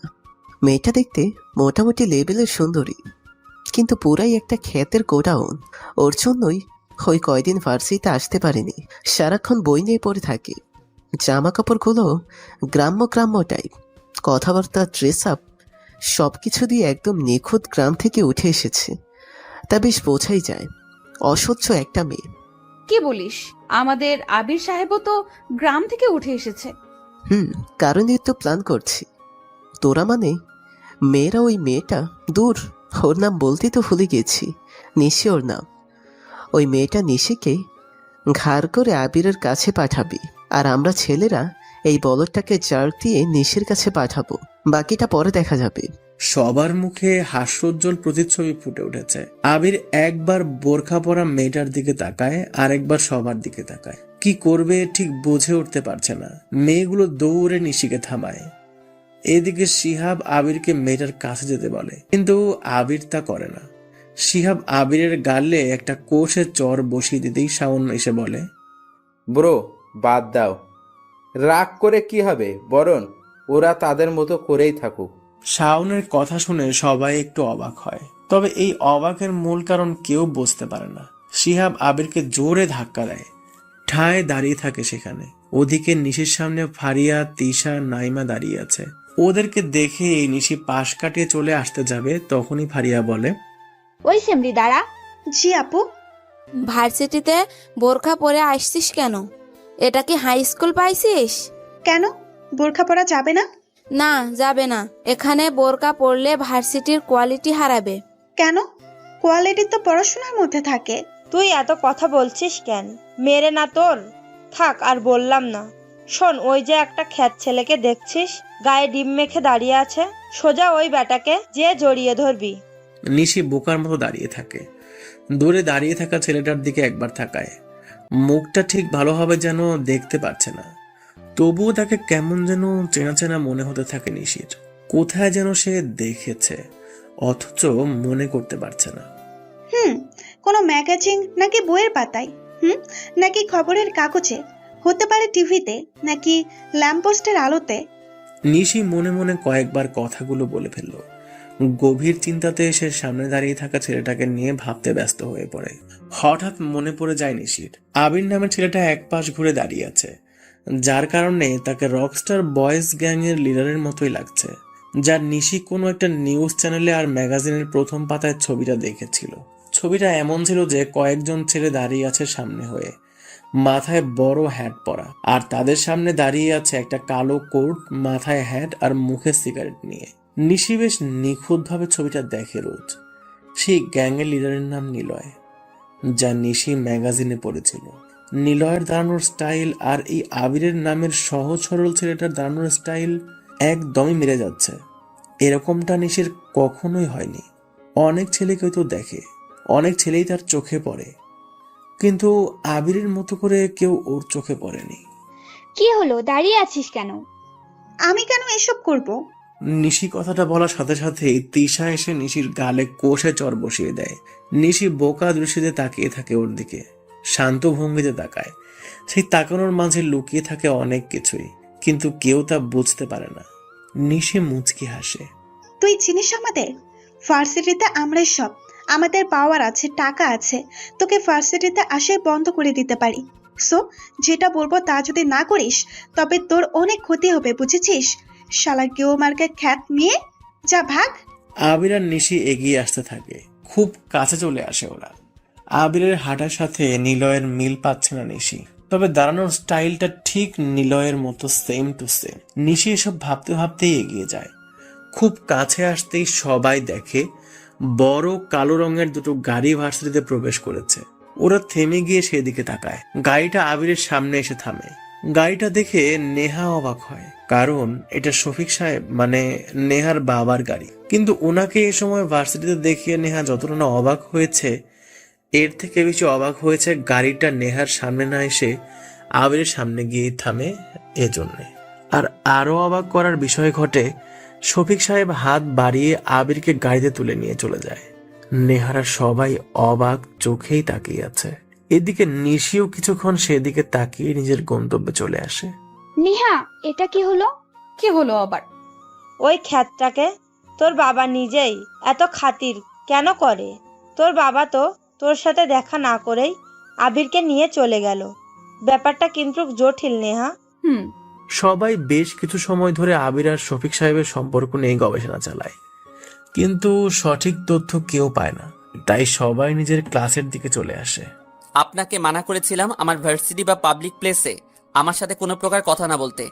আবিরের কথা শুনে শফিক সাহেব চুপ হয়ে যায়, কিন্তু দাড়ি ছাটা পরিষ্কার মুখে এক চিলতে মুচকি হাসি লেগেই আছে শফিক সাহেবের। শফিক সাহেব বলে, মোহন শেখ, জামিল হায়দার আর নাসির মোল্লা, এরা তিনজন মিন্নু আর তার আপাকে গালি দেয় এবং মেরেছিল। আর তোমার সাথে এসব কি? ওয়াক। আবির গম্ভীর হয়ে যায়। শফিক সাহেবের সাথে আবিরের কথা বলতে বেশ ভালো লাগে। আবির কোনো প্রশ্ন করলে তা যদি গ্রহণযোগ্য হয় তবেই তিনি তার উত্তর দেন, আর যদি দিতে ইচ্ছে না করে সরাসরি কথা ঘুরিয়ে কাজের কথা বলেন তিনি। আর শফিক সাহেবও আবিরকে ভালোভাবেই জানে। আবিরকে ভনিতা ছাড়াই কাজের কথা বললে সে সেটা নিয়েই ভাববে। একটা প্রশ্ন করি আবির, জাস্ট কল মি আবির। আবির শফিক সাহেবকে থামিয়ে দেয়। শফিক সাহেব একটু শব্দ করে হাসলেন। পিছনে যে আরো একটি গাড়ি ছিল সেটা এখন নেই। গাড়িটা ছিল শফিক সাহেবের বডিগার্ডদের, যা তিনি সব সময় সব জায়গাতে গেলে সাথে নেবেন ওদের। কিন্তু এবার ব্যতিক্রম। মিন্নুর সাথে তোমার কিসের সম্পর্ক? কেন তার আপাকে ছাড়ালে? আবির শফিক সাহেবের প্রশ্নের উত্তর দেয় না, কেবল একটু মুচকি হাসে। শফিক সাহেব বুঝে যায় আবির তার প্রশ্নের উত্তর দেবে না, তাই তিনি একটা দীর্ঘ নিঃশ্বাস নিলেন। আবির গাড়ির জানালার কাঁচ খুলে দিয়ে বাইরের দিকে তাকায়। শ্রাবণের মেঘগুলো দক্ষিণ থেকে উত্তরে উড়ে চলার প্রতিযোগিতা শুরু করেছে, কারণ শরতের বেহুলা ডাক যে মেঘদের শুনতেই হবে। তবে সেই মেঘদের চালক হলো বাতাস, যা আবিরের গায়ে এসে লাগছে। সব সম্পর্কের কি কোনো অধিকার লাগে? মিন্নুর সাথে আবিরের সম্পর্কটা বন্ধুত্বের হতে পারে, মিন্নু ছোট আর আবির বড়, তবুও সম্পর্কটা বন্ধুত্বের, মানবতার। যেখানে কোনো নাম নেই, আছে কেবল একটা অচেনা আহ্বান। আবির প্রশ্ন করে, আজ আপনার সাথে বডিগার্ড নেই যে? যেখানে তুমি আসো সেখানে ওদের কি দরকার? যাই হোক, তোমাকে যে মেইন কথাটা বলতে চাইছি, শহরের নতুন একটা অফিসার এসেছে বেশ কয়েকদিন হলো। না তার নাম কেউ জানে, না তার পরিচয়, আর সে কোথায় থাকে এবং সে ছেলে নাকি মেয়ে সেটাও এখনও জানা যায়নি। কেবল শুনেছি একজন অফিসার এসেছে, ক্রাইম ইনভেকশনের প্রধান সে। অল্প বয়স, তোমার মতোই বুদ্ধিমান, আর তার কাজটা নিশ্চয়ই বুঝতে পারছো সে কেন এসেছে। সো একটু সাবধান, আর হ্যাঁ, তোমার কোনো কিছু লাগলে আমাকে বলো। আবির জানালা দিয়ে বাইরে তাকায়। গাড়িটা শহর থেকে বহু দূর চলে এসেছে। শহর ছেড়ে ছোট্ট একটি ঝিলের পাশ দিয়ে গাড়িটা চলছে। আবির বাইরে তাকাতেই দেখে অনেকগুলো সাদা রাজহাঁসের দল ঝিলের কিনারে হেঁটে বেড়াচ্ছে। উপরে উঠছে সাদা বক আর শিহরিত সাদা মেঘের দল। আবির সেদিকে চোখ না সরিয়েই বলল, আপাতত নেহার রুমটা আমার লাগবে। কি? শফিক সাহেব চমকে উঠলেন। এমনিতেই আবিরের কেবলমাত্র থাকতে দেওয়া হয়েছে বলে তারও বাড়িতে টেকা কষ্টসাধ্য হয়ে আছে। এরপরও যদি নেহার রুমটা আবিরকে দিয়ে দেওয়া হয়, তাহলে নিশ্চিত শফিক সাহেব আর আবিরের কপালে বেশ খারাপ কিছুই আছে। আবির, ফাজলামো ছাড়ো। তোমার ইনফরমেশন দরকার ছিল, এনে দিয়েছি। অবশ্যই তুমি আমার হেল্প না নিয়েও করতে পারতা, তবুও করেছো আমাকে দিয়ে। এখন ওই তিনজন পুলিশের কি করবা না করবা তোমার ব্যাপার। আরো একটা ইনফরমেশন চেয়েছিলাম। কি? মিন্নুর আপার ব্যাপারে। ওর বাড়ি ভার্সিটির প্রায় কাছেই, যে বস্তিটা আছে ওখানেই। ওরা 4 জন থাকে, রেনু বড় মা। জানি। আচ্ছা ঠিক আছে, আমি এখানে নামবো, আপনি চলে যান। কিন্তু প্লিজ। শফিক সাহেবের গাড়িটা থেমে যায়। আবির সাথে সাথেই নেমে যায় সেখানে। শফিক সাহেব আর কোনো কথা না বলেই গাড়ি চালিয়ে শহরের দিকে এগিয়ে আসে। এইদিকে নিশি এক কাঁধে ব্যাগ ঝুলিয়ে আবির শান্ত ভঙ্গিতে ভার্সিটিতে প্রবেশ করে। কিছুটা পথ আসার পর মিন্নু এসে জড়িয়ে ধরে আবিরকে। ভাইজান, আপনারে আমার আপা যাইতে কইছে। মিন্নুর হাত ধরে আবির। মুচকি হাসি দিয়ে তাকায় ওর দিকে। ওর মুখে আজকে এক চিলতে সুখের হাসি, আর সেই হাসিটা ওর আপাকে ঘিরেই। মানুষ যেমনই হোক না কেন, যত খারাপই হোক না কেন, যদি সেই খারাপ মানুষটা কারো প্রিয় হয়, তবে তাকে ঘিরেই সব হাসি খুশি জড়িয়ে থাকে। মিন্নুর মাঝে ওর আপার গুরুত্ব আসলেই বিশাল। কেন রে, আমাকে চেনে নাকি তোর আপা? হ্যাঁ, চিনে। তোমার কথা আফারে অনেকবার বলছি। আফা যখন শুনছে তোমার লজ্ঞা সব কিছু হয়েছে, তখন দেখা করতে বলেছে। কেন বলেছিলি আমি করেছি? আচ্ছা যাই হোক, আর কাউকে বলবি না এসব। আচ্ছা। আবিরের হাত ধরে মিন্নু ক্যাম্পাসের দিকে এগিয়ে যাচ্ছে। কিছু দূরে শাওন, শিহাব, সোহেল, আরিফ, নেহা তিন্নি, নাইমা, তিশা আর ভারিয়া। শিহাব হলো ওদের পুরনো বন্ধু। অনেকদিন ধরে ভার্সিটিতে আসেনি বলে আবির তাকে খুব একটা ভালো মতো চেনে না। মিন্নুর হাত ধরে আবির ওদের সামনের দিকে এগিয়ে আসে। তখনই নেহা ডাক দেয়। মিন্নু। মিন্নু দাঁড়িয়ে যায়। আবিরের থেকে হাত ছাড়িয়ে নেহার কাছে গিয়ে দাঁড়ায়। নেহা গম্ভীর চোখে মিন্নুর দিকে তাকিয়ে বলে, আজকে বাদাম আনিস নাই কেন? আপা বলেছে আজগা বাদাম না বিক্রি করতে, কইছে ভাইজানের বাড়িতে নিয়ে যাইতে। ভাইজান? হ্যাঁ, ওই যে হেই তো আমার ভাইজান। মিন্নু আবিরের দিকে তাকিয়ে ইশারা করে দেখায়। আবির কিছুটা দূরেই দাঁড়িয়ে আছে। আবিরের দিকে তাকিয়ে সবাই জোরে হাসি দিয়ে ওঠে। নেহা বলে, কেন রে, ওকে যেতে বলেছে কেন? আরে ভাইজানই তো আমার আপারে পুলিশদের থাইক্কা ছাড়াই আনছে। কি? আবারও সবাই আবিরের দিকে তাকায়। একদম সাধারণ একটা ছেলে, কেউ কোনো কিছু বললে তার ঠিক মতো কিছুই বলতে পারে না। সেই ছেলে কিনা মিন্নুর আপাকে পুলিশদের থেকে ছাড়িয়ে এনেছে। ভাবতেই সবাই অবাক চোখে তাকায় আবিরের দিকে। মিন্নু দৌড়ে আবিরের কাছে চলে আসে। মিন্নুকে আবির এসব কিছু বলতে মানা করেছিল, তবুও মিন্নু সবাইকে তা বলে দিয়েছে। এ কারণেই আবিরের দিকে কিছুটা ভয়ার্থ দৃষ্টিতে তাকায় মিন্নু। নেহারা সবাই আবিরের সামনে চলে আসে। আবিরের সামনে গোল হয়ে দাঁড়ায় সবাই। আবির মাথাটা নিচু করে নেয়। শিহাব এসে আবিরকে একটা ধাক্কা দিয়ে বলে, কি রে হিরো, তোর সাথে তো দেখি পুলিশদের সেই ভালোবাসা, যে বললি আর ছেড়ে দিল, কাহিনী কি? সত্যি করে বল। আবির কিছু বলে না। মিন্নুর হাত ধরে দাঁড়িয়ে থাকে। সোহেল এসে আবিরের জামা ধরে টেনে ধরে। আবির শাওনের দিকে তাকায়। শাওন প্রথমে মাথাটা নিচু করে নেয়। হুট করেই সবার সামনে এসে দাঁড়িয়ে বলে, তোমরা এইসব কি শুরু করছো? তোমাদের লজ্জা হওয়া উচিত। দুর্বলদের উপরে নিজের ক্ষমতা না দেখে শক্তিধর কারোর উপরে দেখাও। শুধু শুধু কেন নিজেদের শক্তি নষ্ট করছো? শাওনের কথা শুনে সবাই থেমে যায়। সবাই শিহাবের দিকে একবার তাকায়। শিহাব শব্দ করে হেসে বলে ওঠে, আরে বাবা, ছোট থেকেই তো বড় কিছু হয় নাকি? আগে মালটাকে একটু খেলাই, পরে না হয় দেখা যাবে। নেহা, তোর বাসা থেকে পেটাকে তাড়াতে চাস না? ছেলেটার জন্য ছাদাও যেতে পারি না, বিরক্ত লেগে যাচ্ছে। আচ্ছা যা, কয়েকদিন পর বেটাকে আমি তাড়াবো। কথাটা বলেই আবিরের চুলগুলো টেনে ধরে শিহাব। আবিরের চোখে মুখে প্রচন্ড বিরক্তি ভাবে শাওন আর মিন্নু লক্ষ্য করছে, তবে নিজেকে ছাড়াতে কোনো রকমই চেষ্টা করছে না আবির। আবির কাচুমাচু হয়ে বলে, ভাইয়া দেখুন, আমি অনেক দূর থেকে পড়তে এসেছি, আমার সাথে কেন এমন করছেন? চুপ শালা, ক্লাসে বেশি লেকচার মারিস কেন? বেশি কথা বললে শালা তোকে মেরে রেখে দেব। ক্লাসে পড়াশোনা করবি না, বুঝলি? বেশি যদি বুঝিস না তো তোর খবর আছে। আমাকে যেতে দিন। তুই কি শালা? বল বল, কি তুই বল। তোকে না একবার বলা হয়েছে বেশি কথা বলবি না? আবিরের গালে একটা চর বসিয়ে দেয় সোহেল। আবির কিছু না বলেই মাথাটা নিচু করে নেয়। মিন্নু বলে ওঠে, আপনারা এমন করতেছেন কেন? আপনারা ভালো না। ওই চুপ বেটা, তুই কথা বললি কেন? ওর সাথে তোকে পিটাবো। ওই তোরা এত কথা না বলে বেটাকে নিয়ে চল, ট্রোল করি। কি করবি আজ? দাঁড়া, ভাবতে দে। শিহাবের কথা শুনে সবাই চুপ হয়ে যায়। ঠিক তখনই সবাই খেয়াল করে ভার্সিটির গেট দিয়ে কয়েকটি দামি দামি বাইক ক্যাম্পাসে প্রবেশ করেছে। আবির কিছুটা চিৎকার দিয়ে বলে, ওই যে রাকিব ভাই আসছে, সবাই পালা। প্লিজ তোরা কেউ যাস না, তোরা গেলে কুত্তাটা আমাকে আরো বেশি জ্বালাবে। ওদের মাঝে কথা বলতে বলতে রাকিব ওদের সামনে এসে বাইক রাখে। 4টে বাইক, প্রতি বাইকে 2 জন করে লোক। আর রাকিব হলো শহরের প্রকাশ্য অপ্রকাশ্য একটা গ্যাং, মাস্তান সে। সবাই রাকিবকে খুব ভালো করেই জানে।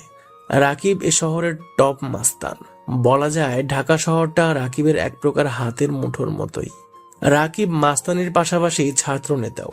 পুরো শহরের ছাত্রলীগ রাকিবের কথা মতো চলে।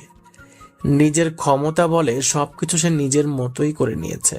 পুরো ক্যাম্পাস তার সব দখলে। নেহা যখন নতুন ক্যাম্পাস আসা শুরু করে তখন রাকিব নেহাকে দেখে। একদিন রাকিব ক্যাম্পাসে বাইক নিয়ে আসে। সেদিন প্রচন্ড বৃষ্টি শুরু হয়। নেহা আর তার সব বান্ধবীগুলো ক্যাম্পাসের মাঠে একসাথে বৃষ্টিতে ভিজছিল আর ফটোশুট করছিল। রাকিব ক্যাম্পাসে আসতেই হা হয়ে নেহাদের বৃষ্টিতে ভেজা দেখছিল।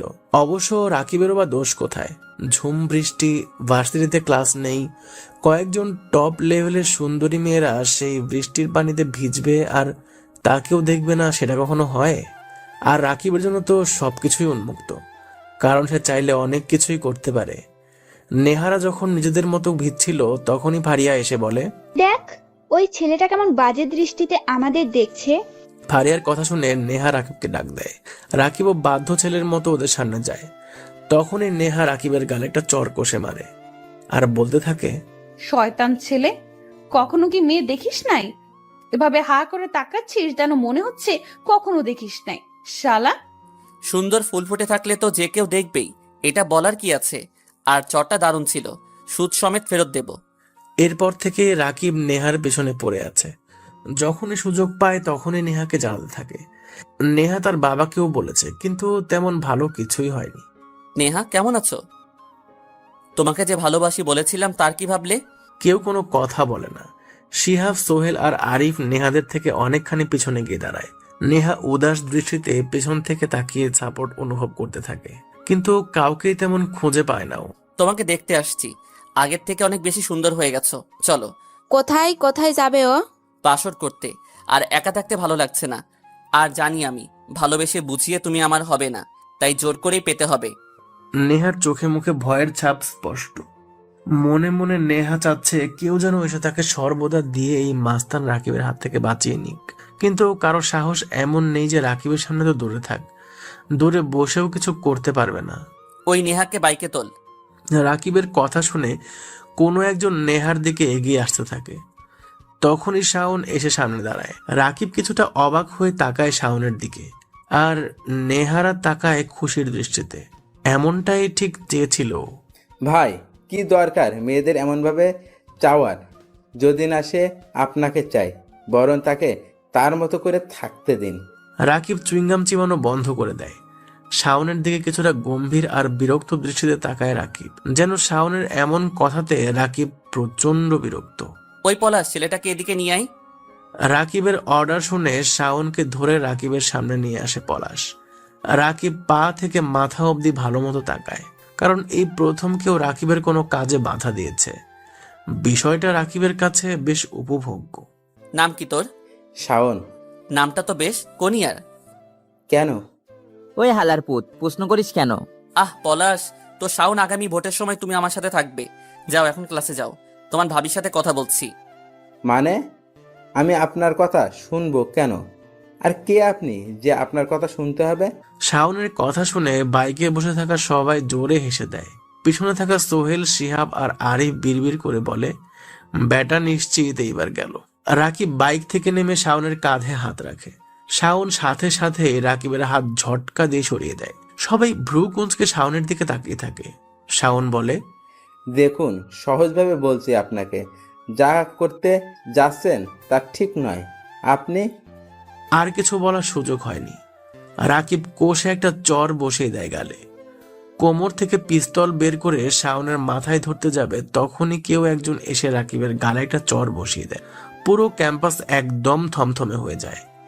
সবাই হা হয়ে রাকিবের দিকে তাকিয়ে থাকে। সবকিছু যেন থমকে যায়। ক্যাম্পাসের সবাই বোকার মতো অবাক হয়ে তাকিয়ে থাকে রাকিবের সামনে দাঁড়িয়ে থাকা লোকটার দিকে। রাকিবের গাল থেকে চুইংগাম বের হয়ে পড়ে যায়। রাকিব সাথে সাথেই গালে হাত দেয়। স্পষ্ট বুঝতে পারছে সবাই রাকিবের গালে চরের চিহ্ন পড়ে গেছে। রাকিব মাথা তুলে তাকায়, গাল থেকে হাত নামিয়ে ঘাটটা কয়েকবার ঝাঁকিয়ে চারপাশে তাকায়। রাকিবের দিকে সবাই উৎসুক দৃষ্টিতে তাকিয়ে আছে। রাকিব পেছনে তাকায়, ওর সাথে থাকা লোকজনগুলো এলিনি দৃষ্টিতে তাকিয়ে আছে। রাকিব কিছু বলতে যাবে, তখনই আরো একটি চর রাকিবের গালে পড়ে। রাকিবের চোখ মুখ লাল হয়ে যায় রাগে আর অপমানে। যে চর মেরেছিল সে আরো কয়েকবার আঙুল ফুটিয়ে রাকিবের দিকে তাকিয়ে হাসি দেয়। সবাই এরকম সাহসের জন্য বোরখা পরা মেয়েটার দিকে অবাক চোখেই তাকিয়ে আছে। শিহাব আরো বেশি অবাক হয়ে চেয়ে আছে, কারণ নিশি এমন কাজ করতে পারে শিহাব কখনো ভাবতেই পারেনি। নিশির এমন কাজে শিহাবের হাত পা যেন ঠান্ডা হয়ে যায়। নেহা উৎসুক দৃষ্টিতে তাকিয়ে আছে, আর ওদিকে আবির মিনুর সাথে বসে গল্প করছে। হুট করেই মিন্নু বলে, ভাইজান ওই দিকে তাকান, মনে হয় ওইখানে ঝামেলা বাঁধছে, দেখুন ওই দিকে। মিন্নুর কথা শুনে আবির রাকিবদের দিকে তাকায়। সেখানে অনেক ছেলে মেয়ের জটলা লেগে আছে। মিন্নু আবিরের হাত ধরে বলে, ভাইজান চলেন দেহি ওইখানে কি হইছে। মাইরা মারি হইব ভাইজান, ক্যাম্পাসে বহুত মারামারি হয়। ওই যে পোলাটা গালে হাত রাখা খাড়াইয়া আছে, হেই পোলাটা বহু খারাপ আছে, মানুষেরে অকারণে ফিডাই। নেহা আপারে অনেক দিন ধইরা জ্বালায় ক্যাম্পাসে আইসা। ওইখানে কি যেন একটা নেতা থাকে, সেইটা হইছেও। মিন্নুকে কিছু বলতে যাবে, তার আগেই মিন্নু আবিরের হাত ধরে টেনে নিয়ে আসে সেদিকে। এদিকে রাকিব গাল থেকে হাত সরিয়ে নিশের দিকে তাকে উচ্চ স্বরে হেসে দেয়। সবাই রাকিবের এমন উদ্ভট হাসি দেখে আরো বেশি অবাক হয়। আর রাকিব নিশার দিকে তাকিয়ে বলে, বাহ, এই ফুলের তো দেখি কাটার পরিমাণ বেশি, নেহার থেকেও বেশি। নাইস। দেখ, শাওন যেটা বলেছে সেটা কর, সোজা এখান থেকে চলে যা, না হলে না হলে কি? আমিও দেখতে চাই তোর সাহস কতটুকু। রাকিব কথাটা বললেই নিশির গাল টেনে ধরে ডান হাত দিয়ে। ডান হাতের আঙ্গুল দিয়ে নিশির গালটা জোরে চেপে ধরে। শাওন এগিয়ে আসতেই রাকিবের পিছনে দাঁড়িয়ে থাকা কতগুলো ছেলে শাওনকে ধরে ফেলে। পুরো ক্যাম্পাস তখন নীরব একটা পরিবেশ ধারণ করে। কেউ রাকিবের সামনে এসে কোনো কথা বলার মতো আর অবস্থা নেই। সবাই নীরব দর্শক আর ভয়ার্ত দৃষ্টিতে চেয়ে আছে। সবাই মনে মনে বলেই ফেলেছে, এরা দুজন আজ গেল। আর রাকিব নিশির গাল জোরে চেপে ধরে বলছে, এত সাহস কি করে আসে তোদের? আমার সামনে এভাবে কথা বলিস, সাহস কি করে হয়? সাহসের কি দেখেছিস তোকে? শাওনের গালে একটা ঘুষি পড়ে। শাওন থেমে যায়। রাকিবকে তুই সম্বোধন করাতে নিশিকে ছেড়ে শাওনকে যেয়ে মারে। নিশি তখনই বলে, আচ্ছা ওয়েট, 2 মিনিট দাঁড়া, তোর সাহসের অ্যাডভার্টাইজ দেখাচ্ছি। নিশি তার ব্যাগ থেকে ফোন বের করে কাকে যেন ফোন করে। তারপর রাকিবের দিকে তাকিয়ে বলে, একটু দাঁড়া। আচ্ছা 2 মিনিট না 2 ঘন্টা। রাকিব থেমে যায়। মুখ দিয়ে আর কোনো কথা বের হয় না। একদম কাঁচুমাচু হয়ে দাঁড়িয়ে থাকে। একবার নিশির দিকে তাকায়, আরেকবার শাওনের দিকে তাকায়, আর আরেকবার তাকায় সবার পেছনে দাঁড়িয়ে থাকা একটা ঢিলে ঢালা সাধারণ পোশাকে মিন্নুর হাত ধরে থাকা আবিরের দিকে। একদম চুপসে যায় রাকিব। ঠিক কি বলবে আর সে খুঁজে পাচ্ছে না। সবাই রাকিবের এমন কাঁচুমাচু মুখটা দেখেই অবাক হয়, কারণ এরকম কখনোই হয়নি। সবাই স্পষ্ট দেখতে পাচ্ছে রাকিবের চোখে মুখে একটা চাপা ভয়ের ছাপ লেগে আছে, যা রাকিবের মাঝে এর আগে কেউ কখনো দেখেনি। নিশি জোরে জোরে হাসতে থাকে। রাকিব নিশির দিকে আর চোখে তাকিয়ে মাথাটা নিচু করে দেয়। হাত দুটো পিছনে রেখে মাথা নিচু করে দাঁড়িয়ে পড়ে। নিশি রাকিবের এমন ভাব দেখেই হেসে ফেলে। হঠাৎ গর্জে ওঠা বাঘের এমন শান্ত রূপ সবার কাছে আরো বেশি ভয়ের সৃষ্টি করে দিয়েছে, যেন এমনটা কেউ কখনো প্রত্যাশাই করেনি। নিশি বলে ওঠে, কিরে, হাওয়া বের হয়ে গেল? শোন, কাউকে ফোন দেইনি আমি, এমনিতেই বের করে কানে ধরেছিলাম, আর তাতেই এইরকম চুপসে গেলি? শালা লুচার, আসতিস মাস্তানি করতে? তোর মতো মাস্তানকে না আমি, যা ভাগ এইখান থেকে। নিশির এমন কথা শুনে রাকিবের সাথে থাকা লোকজন সবাই নিশির দিকে বেশ তেড়েই আসে, কিন্তু রাকিব সাথে সাথেই সবাইকে থামিয়ে দেয়। শাওনকে যারা ধরে রেখেছে তাদেরকে ইশারায় চলে আসতে বলে। তবে রাকিবের চোখে মুখে ভয়ের পাশাপাশি রাগের পরিমাণ স্পষ্ট, যা নিশির কথাতে রাগের পরিমাণ বেড়ে গিয়েছে। কিরে, মাস্তানি করবি না? বের কর তোর পিস্তল, বের কর দেখি, খেলনা পিস্তল নিয়ে মাস্তানি করতে আসিস কিনা দেখি। নিশি কথাটা বলেই রাকিবের কোমর থেকে পিস্তল বের করে নেয়। রাকিবের সাথে থাকা লোকগুলো এমন আচরণে অবাক হয়, কারণ রাকিব নিশিকে কিছুই বলছে না।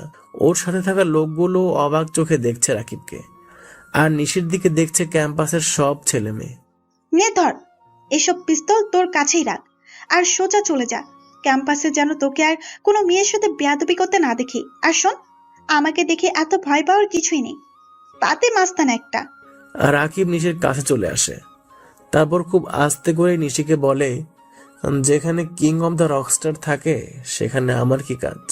কথাটা বলেই যখন সবাই বাইকের কাছে আসতে যাবে, তখনই কয়েক গাড়ি পুলিশ ক্যাম্পাসে প্রবেশ করে। রাকিব একবার পুলিশদের দিকে তাকায়, আরেকবার সবার পিছনে শান্ত ভঙ্গিতে মিন্নুর হাত ধরে যে দাঁড়িয়ে আছে তার দিকে তাকায়। অবশ্য পুলিশ আসাতে রাকিব একটু অবাক হয়। কারণ এরকম ভাবে পুলিশ কখনো ক্যাম্পাসে আসে না, তাও আবার রাকিবের জন্য তো কখনোই না। পুলিশের গাড়ি সোজা রাকিবের সামনে এসে দাঁড়ায়। আর রাকিবকে পুলিশেরা বেশ ভালো করেই জানে যে রাকিব যা কিছু করুক এর প্রমাণ বা ভয়ে কেউ কোনো কথা বলে না। কিন্তু যখনই পুলিশেরা গাড়ি থামায়, নিশি আর শাওন পুলিশ অফিসারদের কাছে এসে বলে, স্যার, এই ছেলেটা ক্যাম্পাসে এসে মাস্তানি করে। কিন্তু ক্যাম্পাসটা তো ওনারই। মানে? আর রাকিব সাহেব তো ছাত্র নেতা, কোনো প্রতিদ্বন্দ্বী ছাড়াই তিনি বিপুল ভোটে পাশ করেন। তিনি এমন কিছু করতেই পারেন না। রাকিব সাহেবকে আসলে বোঝাতে এসেছি। শফিক সাহেবের মেয়েকে তিনি কিনা কি বলেছে, ওনার মেয়ে তো ফোন দিয়ে আমাদের এনেছে, তাই আসছি। কিন্তু এখানে তো দেখি সব ঠিকঠাকই আছে। হ্যাঁ, থাকবেই তো। পাতে মাস্তান হলে তো ভয়ে চুপসেই যাবে। ঠিক আছে, যান। যেহেতু সব স্বাভাবিক, তাই আজ ওকে আর আপনাদেরও কিছু বললাম না। নিশির কথা শুনে সাব ইন্সপেক্টর বড় বড় চোখে তাকায় ওর দিকে। সাধারণ একটা মেয়ে এভাবে কথা বলছে দেখে সবাই খানিকটা ঘাবড়ে যায়। এরকম করে কেউ ছাত্র নেতা আর পুলিশ ধরে বলতে পারে, সেটা সবারই ধারণার বাইরে ছিল। পুলিশ অফিসার রাকিবের দিকে তাকায়। রাকিব ইশারা করে চলে যেত। পুলিশগুলো চলে যায়। রাকিব বাইক স্টার্ট দিয়ে চলে আসতে যাবে, তখনই নিশি বলে, ভবিষ্যতে যেন ক্যাম্পাসে আপনাদেরকে বেয়াদবি করতে না দেখি। আর আবার বলছি, আমাকে এত ভয় পাওয়ার কিছুই নেই। রাকিব মুচকি হাসে। কোনো কথা না বলে আবারও ভয়ার্ত চেহারা নিয়ে বাইক চালিয়ে চলে আসে। নিশি আর সেখানে দাঁড়ায় না। নেহারা অনেকবার তাকে ডেকেছে, কিন্তু নিশি আর না দাঁড়িয়ে হন হন করে ক্লাসের দিকে চলে আসে। শাওন পেছনে ঘুরতেই দেখে আবির একদম সবার পেছনে দাঁড়িয়ে আছে। আবিরের দিকে তাকাতেই নিশির দিকে তাকায়, আবার আবিরের দিকে তাকায়। কয়েকবার নিশি আর আবিরের দিকে তাকিয়ে নিশির দিকে মুখ করে মুচকি হাসতে থাকে। শাওন বুঝে যায় রাকিব চলে যাওয়ার আগে কেন মুচকি এসেছিল। হয়তো তার কারণ আবিরই। রাকিব ক্যাম্পাস থেকে বের হতেই ওর সাথে থাকা প্রায় সবাই অবাক চোখে তাকিয়ে থেকে প্রশ্ন করে, কি হলো ভাই, আপনার আজকে একটা মেয়ের কাছে আপনি এভাবে অপমান হয়ে চলে এলেন কেন? কি সমস্যা কি? এরপর কি কেউ আমাদের ভয় পাবে? আহ, চুপ কর তোরা। আমি কি একবারও বলেছি যে মেয়েটাকে ভয় পেয়ে চলে এসেছি? তাহলে সাউন্ড ছেলেটাকে? না, তোরা বুঝবি না। আর আজকে রাতে তোরা আমাকে কেউ ফলো করবি না। আজকে আমার একটা কাজ আছে। আচ্ছা। রাকিব চলে যায় নিজ গন্তব্যে। এদিকে ক্যাম্পাসের সবাই শাওনকে বাহবা দিতে লাগলো। নেহা শাওনের কাজের জন্য বেশ ইমপ্রেসড হয়েছে। শাওনের আশেপাশে ঘেঁষার চেষ্টা করছে নেহা, কিন্তু এ সবকিছু শাওনের দৃষ্টি আকর্ষণ করছে না। শাওন তাকিয়ে আছে মিন্নুর হাত ধরে চলে যাওয়া ছেলেটার দিকে। ভাইয়া জানো, আমি যখন আপারে দেখতে গেছিলাম তখন প্রায় সাথে সাথে আপারে ছাইরা দিছে। আমরা এক লগে বাড়িতে আইছিলাম, একজন কালো কোট পরা লোক এসে পুলিশদের কি কাগজ দেখাইছিল, তারপরেই ছাইরা দিছে। পুলিশগুলো আমার দিকে অবাক চোখে তাকাইছিল। আপারে নিয়া বাইরে আসা আপনারা অনেক খুঁজেছিলাম। আচ্ছা ধর, আমি যদি চলে যাই কোথাও, মানে ধর আর আমার সাথে তোর কোনো রকম দেখা হবে না, তখন কি করবি? কি যে কোন ভাইজান, আপনি কেন হারাইবেন? হারাই তো তারা যারা কাছে থাকতে ভয় পাইয়া যায়। আমার আফা বলছে তাই আপনারে কইছি, আমি এইসব জানি না। আবির কিছু বলে না। মিন্নুর সাথে আরো কয়েক মিনিট কথা বলে চলে যায়। হালকা ঝিরঝিরে বৃষ্টি হচ্ছে, চারপাশে ঘুটঘুটে অন্ধকার। আকাশে শ্রাবণের কালো মেঘে ছেয়ে আছে চারপাশ। কেবল ল্যাম্পপোস্টের আলোয় মাঝে মাঝে অন্ধকারাচ্ছন্ন ভাব কেটে গিয়ে আলোর চাকচিক্য চোখে পড়েছে। আবির কোনো এক ল্যাম্পপোস্টের নিচে গিয়ে বসে পড়ে। চারপাশটা কেমন যেন শূন্য শূন্য লাগছে তার। আজ সন্ধ্যায় আবির মিন্নুদের বাড়িতে গিয়েছিল। মিন্নু বাড়ির সবাইকে বলেছিল আবিরই তার আপাকে ছাড়িয়েছে। এ কারণে বাড়ির সবাই আবিরের খাতিরে ব্যস্ত হয়ে যায়। কেবল মিন্নুর আপা রেনু আবিরের সামনে আসেনি। সবার সাথে টুকটাক কথা বলে যখন চলে আসতে যাবে, তখনই আড়াল থেকে রেনু ডাক দেয় আবিরকে, আপনি একবার এদিকে আসবেন?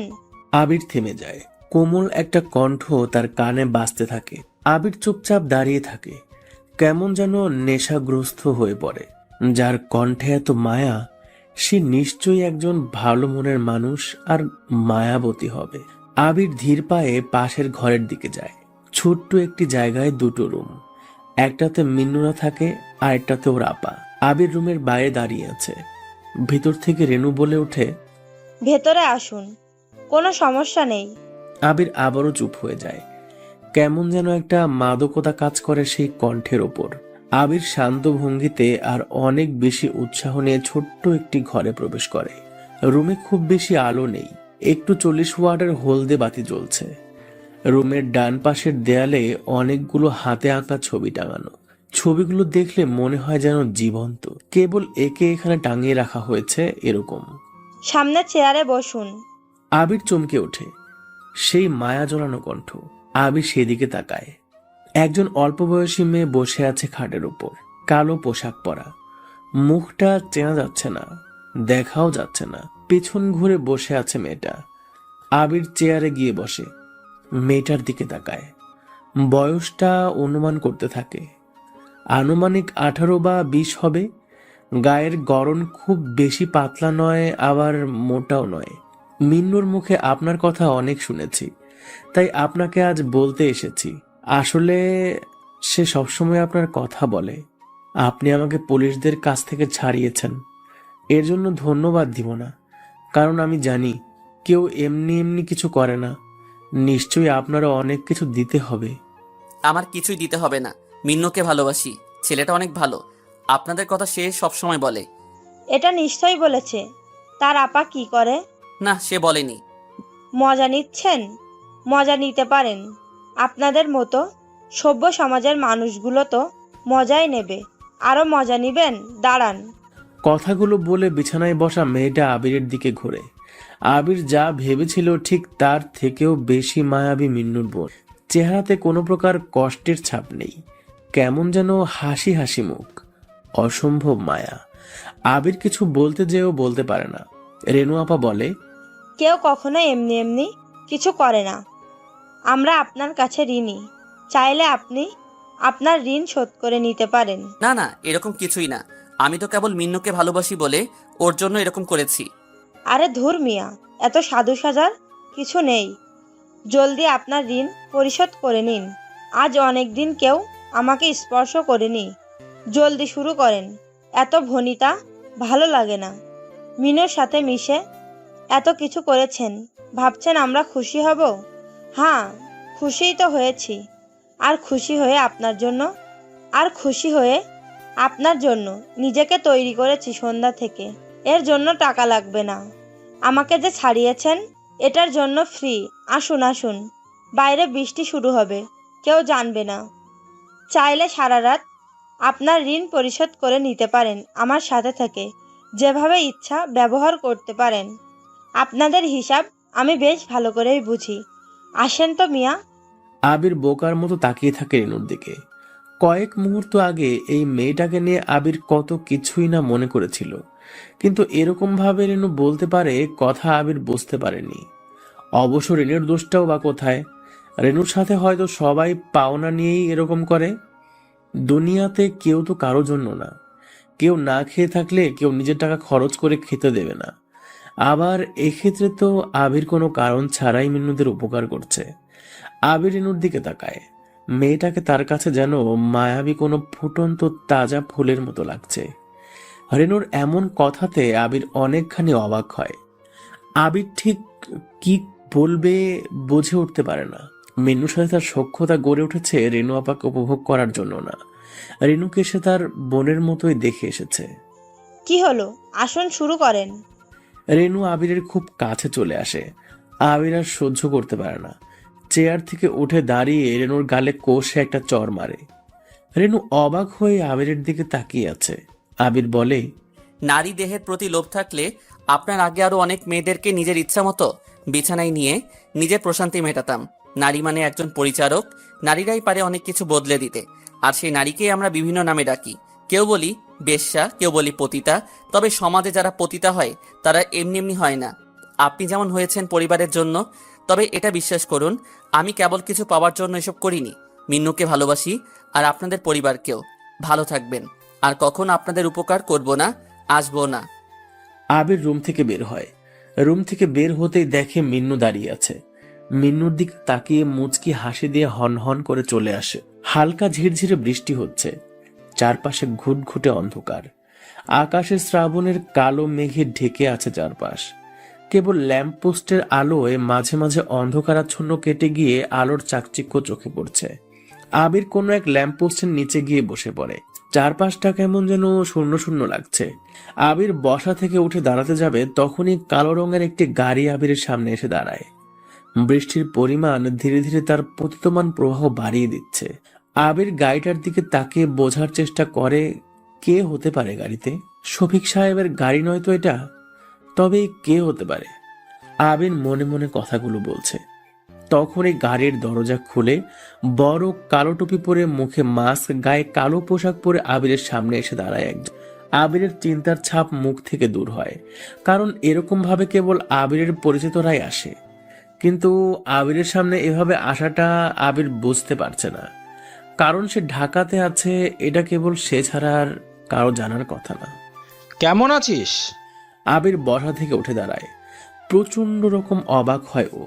থতমত খেয়ে খানিকটা সময় সামনে দাঁড়িয়ে থাকা মাস্ক মুখে ঢাকা আগন্তুকের দিকে তাকিয়ে আছে।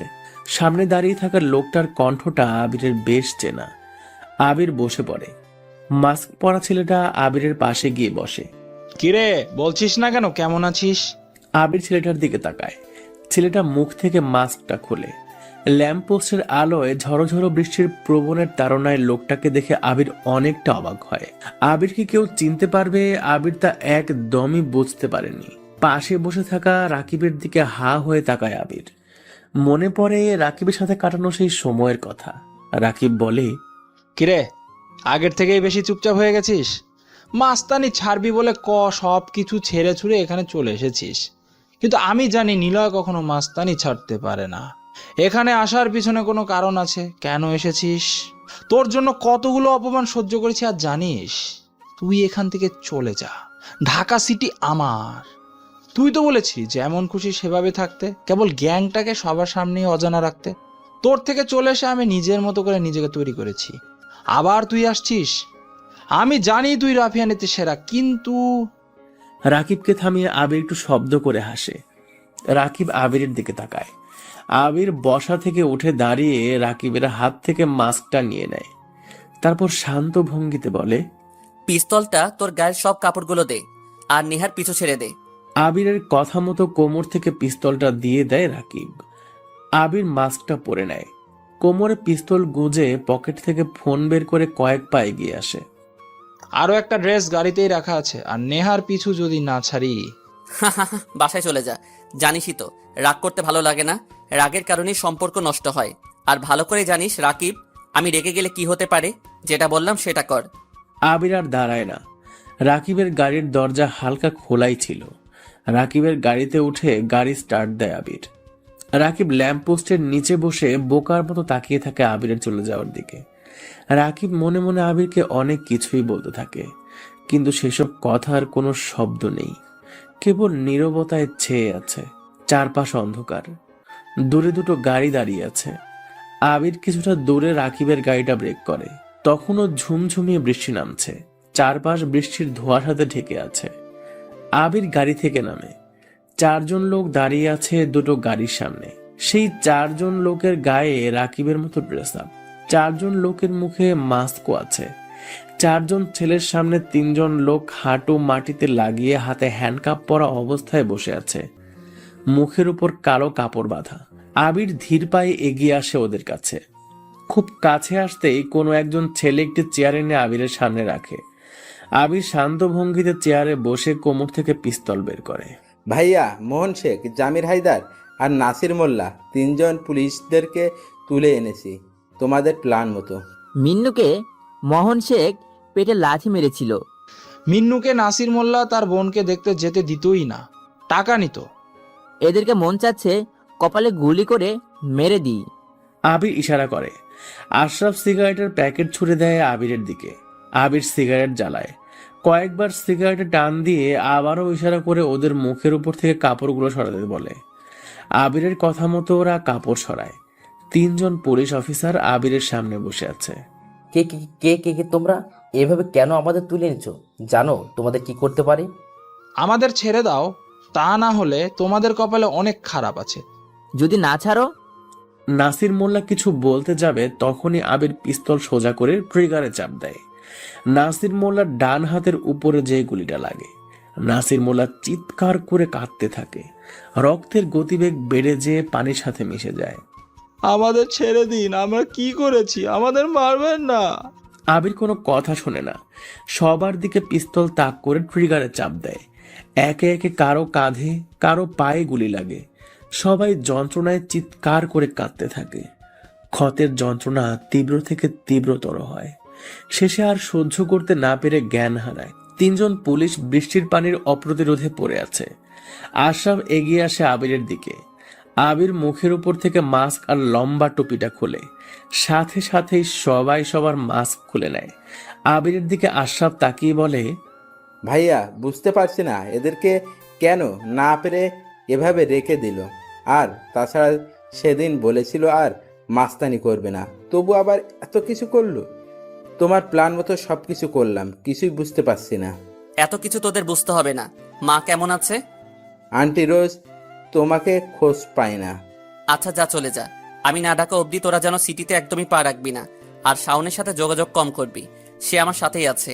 আর এই 3 জনকে থানার সামনে রেখে আসবি। আবির আর কিছু বলে না, বসা থেকে উঠে চলে আসে।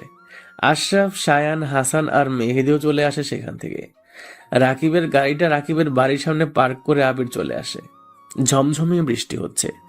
নেহা ছাদের এক কোণে দাঁড়িয়ে হাত ছড়িয়ে বৃষ্টিতে ভিজছে। গায়ে সাদা রঙের ড্রেস আপ, চুলগুলো তার ঘন কালো। আজ অনেকদিন পর নেহা ছাদে এসে বৃষ্টিতে ভিজছে, কারণ আবিরের জন্য নেহা ঠিক মতো ছাদে আসে না। রাস্তার দিকে তাকিয়ে বৃষ্টিতে ভিজছে আর আজকে ঘটে যাওয়া ঘটনাগুলো মনে করছে। বারবার নিজেই বিড়বিড় করে বলছে, ইস, আজ যদি শাওন না থাকতো তাহলে কি যে হতো। নেহা অনেকবার শাওনের কথা ভেবেছে, এমনটা না যে সে শাওনের কথা ভাবে, তবে আজ অজান্তেই শাওন আর আজকের ঘটনাটা বেশি মনে পড়ছে নেহার। রাস্তার দিকে তাকিয়ে খেয়াল করে কেউ একজন ভিজতে ভিজতে ঘরের বাড়ির ভিতরে প্রবেশ করছে। নেহা ভালো করে তাকিয়ে দেখে এটা আবির। তবে অন্যদিনের মতো খ্যাত লাগছে না তার। আজকের পোশাক যেন এক ধরনের স্মার্টনেস ছড়িয়ে দিয়েছে। নেহা ভালো করে তাকায়, আবিরকে আজ দেখতে অন্যরকমই লাগছে। ঠিক তখনই নেহা দেখে তার বাবা শফিক আহমেদ একটা ছাতা নিয়ে এগিয়ে আসে আবিরের দিকে। নেহা অবাক হয়েই তাকায়, কারণ শহরের টপ প্রভাবশালী লোকদের মধ্যে সেরা 5 নাম্বারে তার বাবা। কিন্তু তবুও তিনি সামান্য একটা ছেলের জন্য এরকম বৃষ্টির মধ্যে ছাতা নিয়ে এগিয়ে আসাটা নেহার মনে অনেকগুলো প্রশ্ন তৈরি করে দেয়। কে ছেলেটা? কেবল বাবাকে বাঁচিয়েছে বলে এত কিছু তার জন্য করছে? কারণটা কি? সত্যি কি আমরা যা দেখছি সেটাই, নাকি এর পেছনে অন্য কিছু আছে? বাবাকে খুব করে জিজ্ঞাসা করতে হবে। আবির ভিতরে প্রবেশ করে, সিঁড়ি ভেঙে উপরের দিকে যেতে থাকে। চিলেকোঠার কাছাকাছি আসতেই দেখা হয়ে যায় নেহার সাথে। নেহা নিচের দিকে নামছে, আবির নেহার দিকে তাকায় না। নেহা আর চোখে আবিরের দিকে তাকায়। নেহা স্পষ্ট খেয়াল করে আবির তার দিকে একবারও তাকায়নি। মনে মনে বলে, কিরে চান্দু, পাশ দিয়ে বৃষ্টিতে ভেজা সুন্দরী মেয়ে যাচ্ছে, তাকাচ্ছে না কেন? কি ভাব রে চান্দুটার। নিলয় ছাদে আসে, বাইরে থেকে ছাদের দরজা লাগিয়ে দেয়। বৃষ্টির মধ্যে ধপ করে বসে পড়ে। বৃষ্টির পানি আবিরের পুরো শরীরটা ঠান্ডা করে দিলেও ভিতরটা কেমন যেন অস্থির করে দিয়েছে। মায়ের কথার কারণেই সে পুলিশ অফিসারদেরকে মারেনি, না হলে ওদের নিঃশ্বাসটা আজই শেষ হতো। আবির আকাশের দিকে তাকায়, বৃষ্টির ফোঁটা ওর চোখে মুখে এসে পড়তে থাকে। চোখটা বন্ধ করেও মিন্নু আর তার বোনের মুখটা চোখের সামনে ভাসতে থাকে। রেনুর কথাগুলো আবার মনে পড়তেই বুকটা কেমন ছ্যাঁত করে ওঠে। সে চাইলেই পুরো শহরে অনেক কিছুই করতে পারে, কিন্তু সবকিছু যেন আজ অন্যরকম। অবশ্য এরকমটা হচ্ছে তার শান্তশিষ্ট স্বভাবের কারণে। না, আর মাস্তানি একদমই প্রকাশ করব না। রাকিব কি চায়? সে কেন আজ এভাবে কথা বলল? আবির অনেক কিছুই ভাবছে। হয়তো বৃষ্টির ফোঁটায় সেই ভাবানুবাদগুলো স্রোতের মতো যদি একেবারে চলে যেত, তাহলে থাকতো না আর কোনো দীর্ঘ নিঃশ্বাস। নেহা আজ অনেক সকালে ছাদে আসে। ছাদে আসতেই বড় সড় রকমের অবাক হয়। ছাদের কোণাতে হেলান দিয়ে চোখ বন্ধ করে বসে আছে আবির, ভেজা কাপড় গায়ে। চেহারাটা অন্যদিনের থেকে আজ একটু বেশি অন্যরকম লাগছে নেহার কাছে। কাপড়গুলো অন্যদিনের মতো একদমই আলাদা। নেহা কিছুক্ষণ অবাক চোখে তাকিয়ে থাকে আবিরের দিকে। এই ছেলে, এখানে বসে আছেন কেন? আবির তড়িঘড়ি করে বসা থেকে উঠে বসে, সামনে তাকিয়ে দেখে নেহা দাঁড়িয়ে আছে। আবির কোনো কথা না বলে যেতেই তখনই নেহা বলল, এই যে শুনুন, হুম। আপনি কে বলুন তো? কাল সারা রাত এই প্রশ্নটা নিজের কাছে করেছি। চাইলে আব্বুর কাছে করতে পারতাম, কিন্তু তিনি কোনো উত্তর দিত না। তাই সত্যি করে বলেন তো, কে আপনি? মানে ঠিক বুঝলাম না। কাল রাতে দেখেছি আমার আব্বু, যে কিনা মোস্ট ধনীদের মধ্যে একজন, সে কিনা আপনার জন্য নিজে ভিজে আপনার মাথায় ছাতা ধরছে। আপনার ড্রেস আপ অন্য দিনের মতো না। আপনার ব্যাপারে আমার আব্বু একটু বেশি ভাবছে। কারণটা কি? ও আসলে উনি একবার আমাদের গ্রামে গিয়েছিলেন, আর সেখান থেকে ওনার সাথে আমার পরিচয়। তাই আমার বিশ্বাস হয় না। আর আপনার কথা শুনে তো মোটেও মনে হয় না আপনি গ্রামে থাকেন। আবির কিছু বলে না। নেহার সামনে থেকে চলে আসে ও। রুমে এসে দরজা লাগিয়ে নিজেকেই ঝাড়ি দেয়। কি করবে সে বুঝে উঠতে পারছে না। তবে আপাতত ভার্সিটিতে তার যেতে হবে। ভার্সিটিতে যাওয়ার প্রস্তুতিও নেয় সে। মাথাটা নিচু করে ভার্সিটিতে আসে আবির। কোনো দিকে ওর নজর নেই। ঠিক তখনই শুনতে পায়, ভাইজান। আবির চোখ তুলে তাকায়। মিন্নু সামনে দাঁড়িয়ে আছে। মিন্নুর দিকে তাকিয়ে মুচকি হাসে ও। আবির বলে, কেমন আছিস? ভালো না ভাইজান। আফা আমার লগে আর কথা বলে না। কেন? জানি না, ঘর থাইকা বাইর হয় না, চুপচাপ থাকে। আগের মতো সকালে আর যায় না, রাতেও ফেরে না, বাড়িতেই থাকে। ও আচ্ছা। আবিরের রেনুর কথা মনে পড়ে যায়। সেদিন রাতের ঘটনাগুলো খুব মনে পড়ে ওর। লম্বা একটা শ্বাস নিয়ে সে সামনের দিকে এগিয়ে যেতেই হালকাভাবে কারোর সাথে ধাক্কা খায় আবির। ঠিক মতো তাকিয়ে দেখে সামনে সেই বোরখাওয়ালি দাঁড়িয়ে আছে। আবিরের দিকে কেমন যেন দৃষ্টিতে চেয়ে আছে নিশি। সরি, আমি আসলে আপনাকে দেখতে পাইনি। চোখে তো চশমা আছে, তবুও অন্ধ। সত্যি আমি জানি। আচ্ছা, একটা প্রশ্ন করি আপনাকে। জি করুন। আপনি কি নিলয়কে চেনেন? আবির একটু কেশে ওঠে। কেমন যেন ঘাম ঘাম অনুভব হয় পুরো শরীরে। উত্তেজনা আর অচেনা একটা ভয় পুরো শরীরের লোমগুলোকে দাঁড় করিয়ে দেয়। আবির কোনো রকমে নিজেকে সামলে নিয়ে বলে, জি। কোন মুভির নায়ক একটু বলবেন? তাহলে চিনতাম হয়তো। নিলয় তো মুভির নায়ক না, ও আসলে। নিশি থেমে যায়। আবিরের দিকে ভালো করে লক্ষ্য করে। আবিরকে সে কথাটা বলবে কিনা কয়েকবার ভাবে। নিশিরও কেমন যেন একটা অচেনা ভয়ে এসে ভর করে। দুজনেই মনে মনে অনেক কথা বলছে। আবির মনে মনে বলছে, এই মেয়েটা কেন আমাকে নিলয়ের কথা বলল? কেউ আর নিলয়কে চেনে কিভাবে? নিশি আবিরের ব্যাপারে তাকিয়ে ভাবছে, না না, ছেলেটাকে নিলয়ের ব্যাপারে কিছু বলা যাবে না। তাহলে হয়তো সন্দেহ করবে আমি কেন তাকে নিলয়ের কথা বলছি। আর আমি কে সেটাও সন্দেহ করতে পারে। না, কথাটা ঘোরাতেই থাকো। কি হলো, চুপ কেন? উনি কি কোনো সুপারস্টার?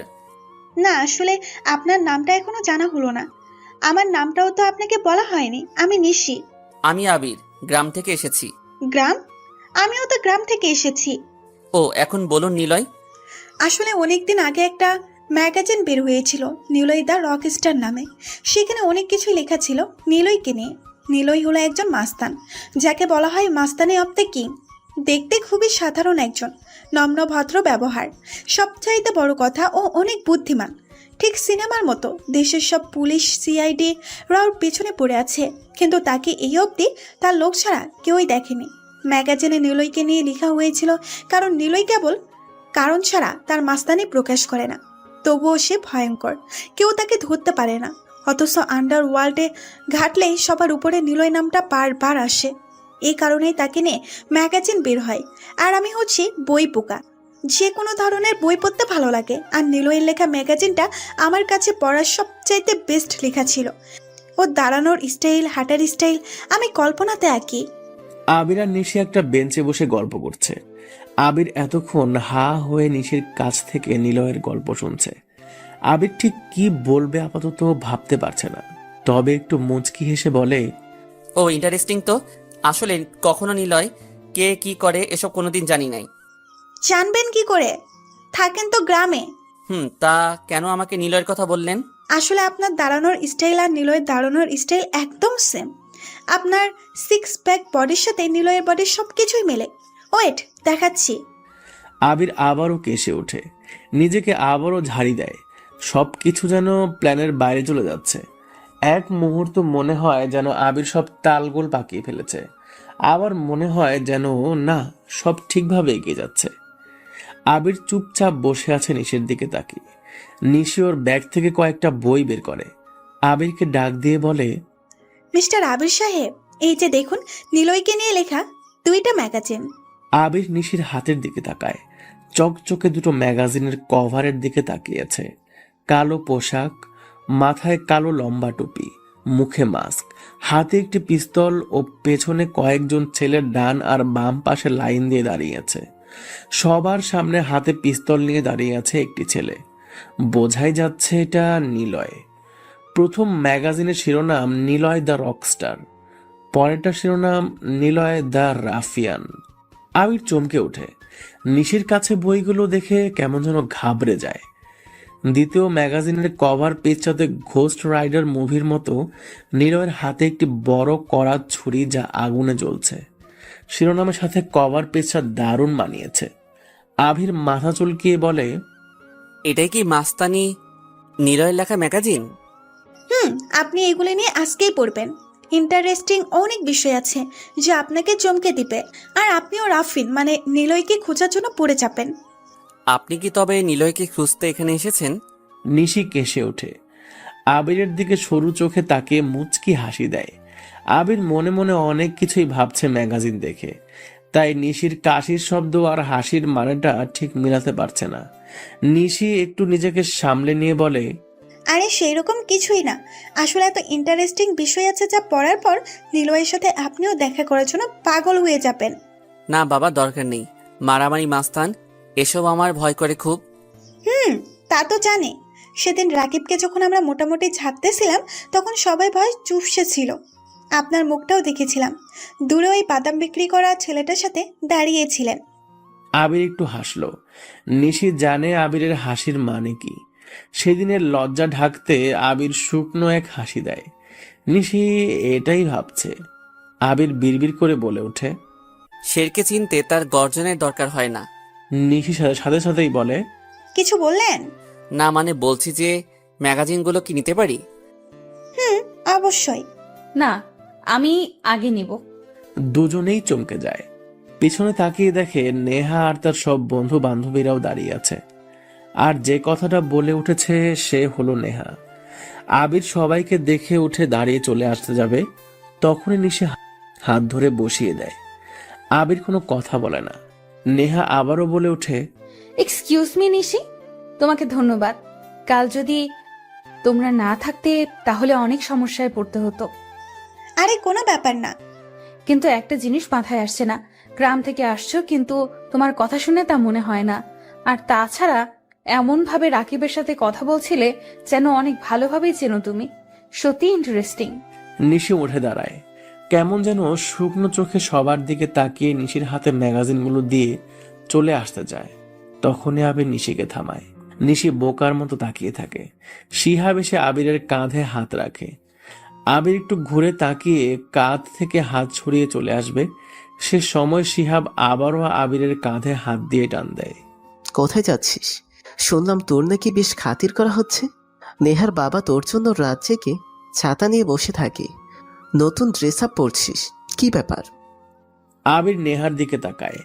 নেহার চোখ মুখ স্পষ্ট বলে দিচ্ছে এরা আজ হয়তো অনেক কিছু জোরপূর্বক আবিরের সাথে করবে। কি বল শালা, নিজেকে কি ভাবছিস? শোন, তোর মতো ছেলেকে চেনা অতি সহজ। ভাবছিস শফিক সাহেব বড়লোক, তার একটা মেয়েও আছে, ভাবছিস তাকে পটিয়ে সবকিছু হাতে নেওয়ার ধান্দা করছিস। শোন, চাইলে রাকিব ভাইকে টাকা দিয়ে তোকে 2 মিনিট উপরে পাঠাতে আমার সময় লাগবে না, বুঝলি? আর জানিস তো রাকিব ভাই তোর মতো বাচ্চাকে মারার পর জেলেও যাবে না। তাই শোন, যা বলছি চুপচাপ ভদ্র ছেলের মতো মেনে নিবি। নেহাদের বাড়ি থেকে সোজা চলে যাবি, ভার্সিটিতেও তোকে যেন না দেখি, বুঝছিস? আবির কিছু বলে না। মাথাটা নিচু করে চলে আসতে যাবে, তখনই নিশি এসে আবিরের পাশে দাঁড়িয়ে বলে, কি ব্যাপার শিহাব, তুমি কেন ওর সাথে এমন কথা বলছো? ছেলেটা কত ভালো। তোমাদের সাথে কি কখনো ঝামেলা করে? দেখো না, তোমরা কিছু বললেই সে চুপ করে শোনে, কোনো প্রতিবাদও তো করে না। আর বাসায় চলো, খালামণিকে বলছি তুমি ভার্সিটিতে কি করে বেড়াও। দেখো নিশি, এসব আমার ভালো লাগে না। তুমি তোমার মতো থাকো, আমি আমার মতো, না হলে এর ফল কিন্তু ভালো হবে না। যদি না শুনি তোমার কথা? ভেবে বলছো তো কথা, না হলে কিন্তু অনেক কিছুই হয়ে যাবে। নিশি একটু শব্দ করে হাসে।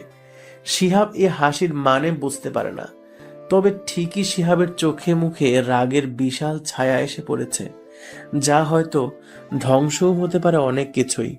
আবির ওদের থেকে চলে এসে রঙন ফুল গাছের নিচে গিয়ে বসে। একটু পর মিন্নু এসে বসে আবিরের পাশে। ভাইজান, আপনার কি হয়েছে? আমার লগে কথা কন না কেন? আপাও আমার সাথে কথা বলে না, আপাও আমার সাথে কথা বলছে না। আপনি যখন চইল্লা আইছিলেন, আমি আপার ঘরে যাইয়া দেখছিলাম আপা কাঁদতেছিল। আপারে জিজ্ঞাইছিলাম, কেন কাঁদছ আপা? আপা আমার জড়াই ধইরা কইছিল, তোর ভাইজান অনেক ভালো রে। ভাইজান, সবাই কেন আমার সাথে কথা বলছে না? আবির মিন্নুর দিকে তাকায়। মিন্নুর চোখে মুখে বিষাদের অশ্রু বেয়ে পড়ছে। আবির মিন্নুর মাথায় হাত বুলিয়ে দেয়, তারপর বলে, তোর আপাও অনেক ভালো। আপাকে দেখে রাখিস আর বলিস বাইরে না যেতে। আর তোমরা কি ফ্রেন্ড? আবির ঘুরে তাকায়। পিছনে তাকিয়ে দেখে নিশি এসে দাঁড়িয়েছে। নিশির দিকে তাকিয়ে আবির চুপ হয়ে যায়। মিন্নু বলে, না, আসলে ভাইজান রে আমি অনেক ভালোবাসি, আর উনিও আমারে ভালোবাসে। আমার আফুরে তো ভাইজান জেল থেকে ছাড়াই আনছিল। মানে? আহ মিন্নু। মিন্নু এবার চুপ হয়ে যায়। নিশি এসে ওদের পাশে বসে, তারপর বলে, আচ্ছা, আমাকে কি তোমার বন্ধু বানাবে? হ্যাঁ, বন্ধু হইতে হইলে ভালো হইতে হইব। আমিও ভালো। আবির নিশির দিকে তাকায়। মুখটা আজ বোরকাতে ঢাকা নেই, দাঁতগুলো চিকন। মিষ্টি হাসি ওর গোলগাল মুখে বেশ মানিয়েছে। তিনজন বসে বসে গল্প করছে আর হাসছে। ওদিকে নেহা। আমরা কি তুমি বলতে পারি? নিশির এমন কথা শুনে আবির তাকায় ওর দিকে। কিছুক্ষণ তীক্ষ্ণ দৃষ্টিতে তাকিয়ে থেকে শুকনো এক হাসি দেয় আবির। নিশি আবার বলে, আসলে আমরা সেম ক্লাস, তাই ভাবলাম তুমি করে বলি। আবির সম্মতি জানায়। দুজনে মিন্নুর সাথে বসে গল্প করে। ঠিক তখনই শুনতে পায় বাইকের বিকট শব্দ। অনেকগুলো বাইক ক্যাম্পাসে এসে গোল করে ঘুরতে থাকে। আবির সেদিকে তাকায়। রাকিবের মুখটা ওর চোখের সামনে ভাসে। নিশিও দেখে রাকিব আবারও এসেছে। রাকিব বাইকটা নেহার সামনে এসে থামায়। ছেলেটা আবার এসেছে, ওকে তো আমি। নিশি বসা থেকে উঠে দাঁড়ায়। আবির ওকে থামিয়ে বলে, কি ব্যাপার, তুমি কোথায় যাচ্ছ? দেখছো না, তুমি সেই মাস্টারটা আবার আসছে। সেদিন শিক্ষা হয়নি, আজ ওকে বোঝাবো মাস্তানি করার ফল কি। আরে কি বলছো এসব নিশি? তুই তো গ্রাম থেকে এসেছো, আর ছেলেটা এখানকার লোকাল। তাহলে কেন শুধু শুধু যেচে পড়ে ওর সাথে ঝামেলা বাঁধাবে? ঝামেলা করবে ও? ওর অত সাহস নেই, চেনে না আমি কে। কে তুমি? নিশি চুপ হয়ে যায়। আবিরের দিকে শান্ত দৃষ্টিতে তাকিয়ে মুচকি হাসে, যার অর্থ বোকা বোকা হাসি। আবির ভ্রু কুঁচকে তাকিয়ে বলে, বলো কে তুমি? আবির, আমাকে প্রমিস করো কাউকে কিচ্ছু বলবে না। কি বলবো? আসলে আমি একজন সিআইডি অফিসার। মানে? আবির চমকে ওঠে। শফিক সাহেবের কথা ওর মনে পড়ে যায়। উনি বলেছিলেন শহরের নতুন একটা সিআইডি টিম এসেছে, আর সেই টিমের অফিসার একজন বুদ্ধিদীপ্ত ব্যক্তি। কিন্তু তাকে কেউ কখনো দেখেনি, চেনেও না। এমনকি সে মেয়ে নাকি ছেলে সেটাও কেউ জানে না। কিন্তু আজ আবির ঠিকই জানতে পেরেছে নিশি হলো সেই সিআইডি অফিসার। এমনভাবে অভিনয়টা নিশি করছে যেন খুব খুব সাধারণ একজন সে। আবিরের প্রশ্নের উত্তর না দিয়ে নিশি বসা থেকে উঠে দাঁড়ায়। রাকিবের দিকে এগিয়ে যেতে থাকে। আবির ওর পকেট থেকে ফোন বের করে শফিক সাহেবকে কল দেয়। শফিক সাহেব আবিরের ফোন পেয়ে অবাক হলেও তাড়াতাড়ি রিসিভ করে। অবাক হওয়ার কারণ, আবির কখনো তাকে ফোন করেনি, তিনি নিজেই সবসময় ফোন করতেন। বলো নিলয়। বললাম তো আমাকে নিলয় নামে ডাকবেন না। ওকে সরি, বলো কি দরকার? দরকার আমার নয়, আপনারই। ভার্সিটিতে চলে আসুন, নেহা রাকিবের সাথে ঝামেলা করবে। ধুর, তুমি যে কি বলো, তুমি থাকতে আমার কি প্রয়োজন সেখানে? চলে আসুন। আবির নিশির পেছনে যায়। রাকিব নেহার সামনে দাঁড়িয়ে আছে। নেহার গালে হাত দিয়ে বলে, কেমন আছো? তোমাকে না বলেছিলাম ভালোবাসি, কিছু ভাবলে নাকি? অবশ্য তোমার ভাবনার কি আসে যায়? হ্যাঁ বললেও তোমাকে চাই, না বললেও তোমাকেই চাই। কোনো শক্তি নেই তোমাকে আমার থেকে নিয়ে যাবে। দেখুন, এসব আমার ভালো লাগে না, আপনাকে আমার সহ্যই হয় না। ভাই এত কথা বুঝি না, তুলে নিয়ে যাই, তারপর এক রাত যাওয়ার পর ছাইরা দিন মায়াটারে, আর মুখ দেখার পারবো না, তখন খাঁচাও আপনার, পাখিটাও আপনার। পলাশের কথা শুনে রাকিব সহ রাকিবের সাথে থাকা সবাই হাসতে থাকে। শিহাব নেহার সামনে এসে দাঁড়ায়। রাকিব হাসি হাসি মুখে বলে, কিরে তুই আবার কে? ভাই, নেহা হলো আমার বন্ধু, আর নেহা আপনাকে কখনো ভালোবাসবে না, কারণ নেহা ওই যে আবির নামের ছেলেটাকে ভালোবাসে। শিহাবের কথা শুনে সবাই হা হয়ে যায়। নেহাও শিহাবের দিকে অবাক দৃষ্টিতেই চেয়ে আছে। নিশি রাকিবের দিকে এগিয়ে আসতে যেয়ে থেমে যায়। সবাই আবিরের দিকে তাকায়। আবির সবার দিকে একবার তাকিয়ে চোখ সরিয়ে নেয়, মাথাটা নিচু করে নিচের দিকে তাকিয়ে থাকে। নেহা এসে শিহাবের কাছে আস্তে করে গলায় বলে, ওই শয়তান, এসব কি বললি? দাঁড়াও না, দেখো কি হয়। একসাথে দুটো কাজ হয়ে যাবে। আবির, তোদের বাড়িও ছেড়ে চলে যাবে, আর এই ভার্সিটি ছেড়েও। রাকিবও তোকে জ্বালাবে না। মোট কথা, আমার মিথ্যেতে অনেক বেশি লাভ হবে। চুপচাপ দেখতে থাক। রাকিব বোকার মতো আবিরের দিকে তাকায়। আবির রাকিবের দিকে তাকিয়ে এক দৃষ্টিতে চেয়ে আছে। রাকিব এগিয়ে যায় আবিরের দিকে। সবাই চোখ বড় বড় করে তাকিয়ে আছে ওদের দিকে। এখনই হয়তো আবিরকে রাকিব পেটাবে, কিংবা মেরেও ফেলতে পারে। আবিরের খুব কাছে যখন রাকিব এসে দাঁড়ায়, তখনই নিশে রাকিবের সামনে এসে বলে, তোকে না বলেছিলাম ভার্সিটিতে না আসতে, আবার আসছিস? ওই মেয়ে, তোর সমস্যা কি? আমাকে চিনিস না ঠিক মতো? আগে আমার ব্যাপারে খোঁজ নে, তারপর সামনে আসিস। 9টা খুন, জুলুম করে ছাত্রনেতা হয়েছিস। আগে নিলয়ের গ্যাংয়ে কাজ করতি, পরে সেখান থেকে বেইমানের জন্য তাড়িয়ে দেওয়া হয়। তারপর থেকে এখানে এসে মাস্তানি শুরু করেছিস। পেছনে লিড দেওয়ার মতো কেউ নেই বলে নিজেই নেতা হয়েছিস, যাতে পুলিশ তোকে কিছুই বলতে না পারে।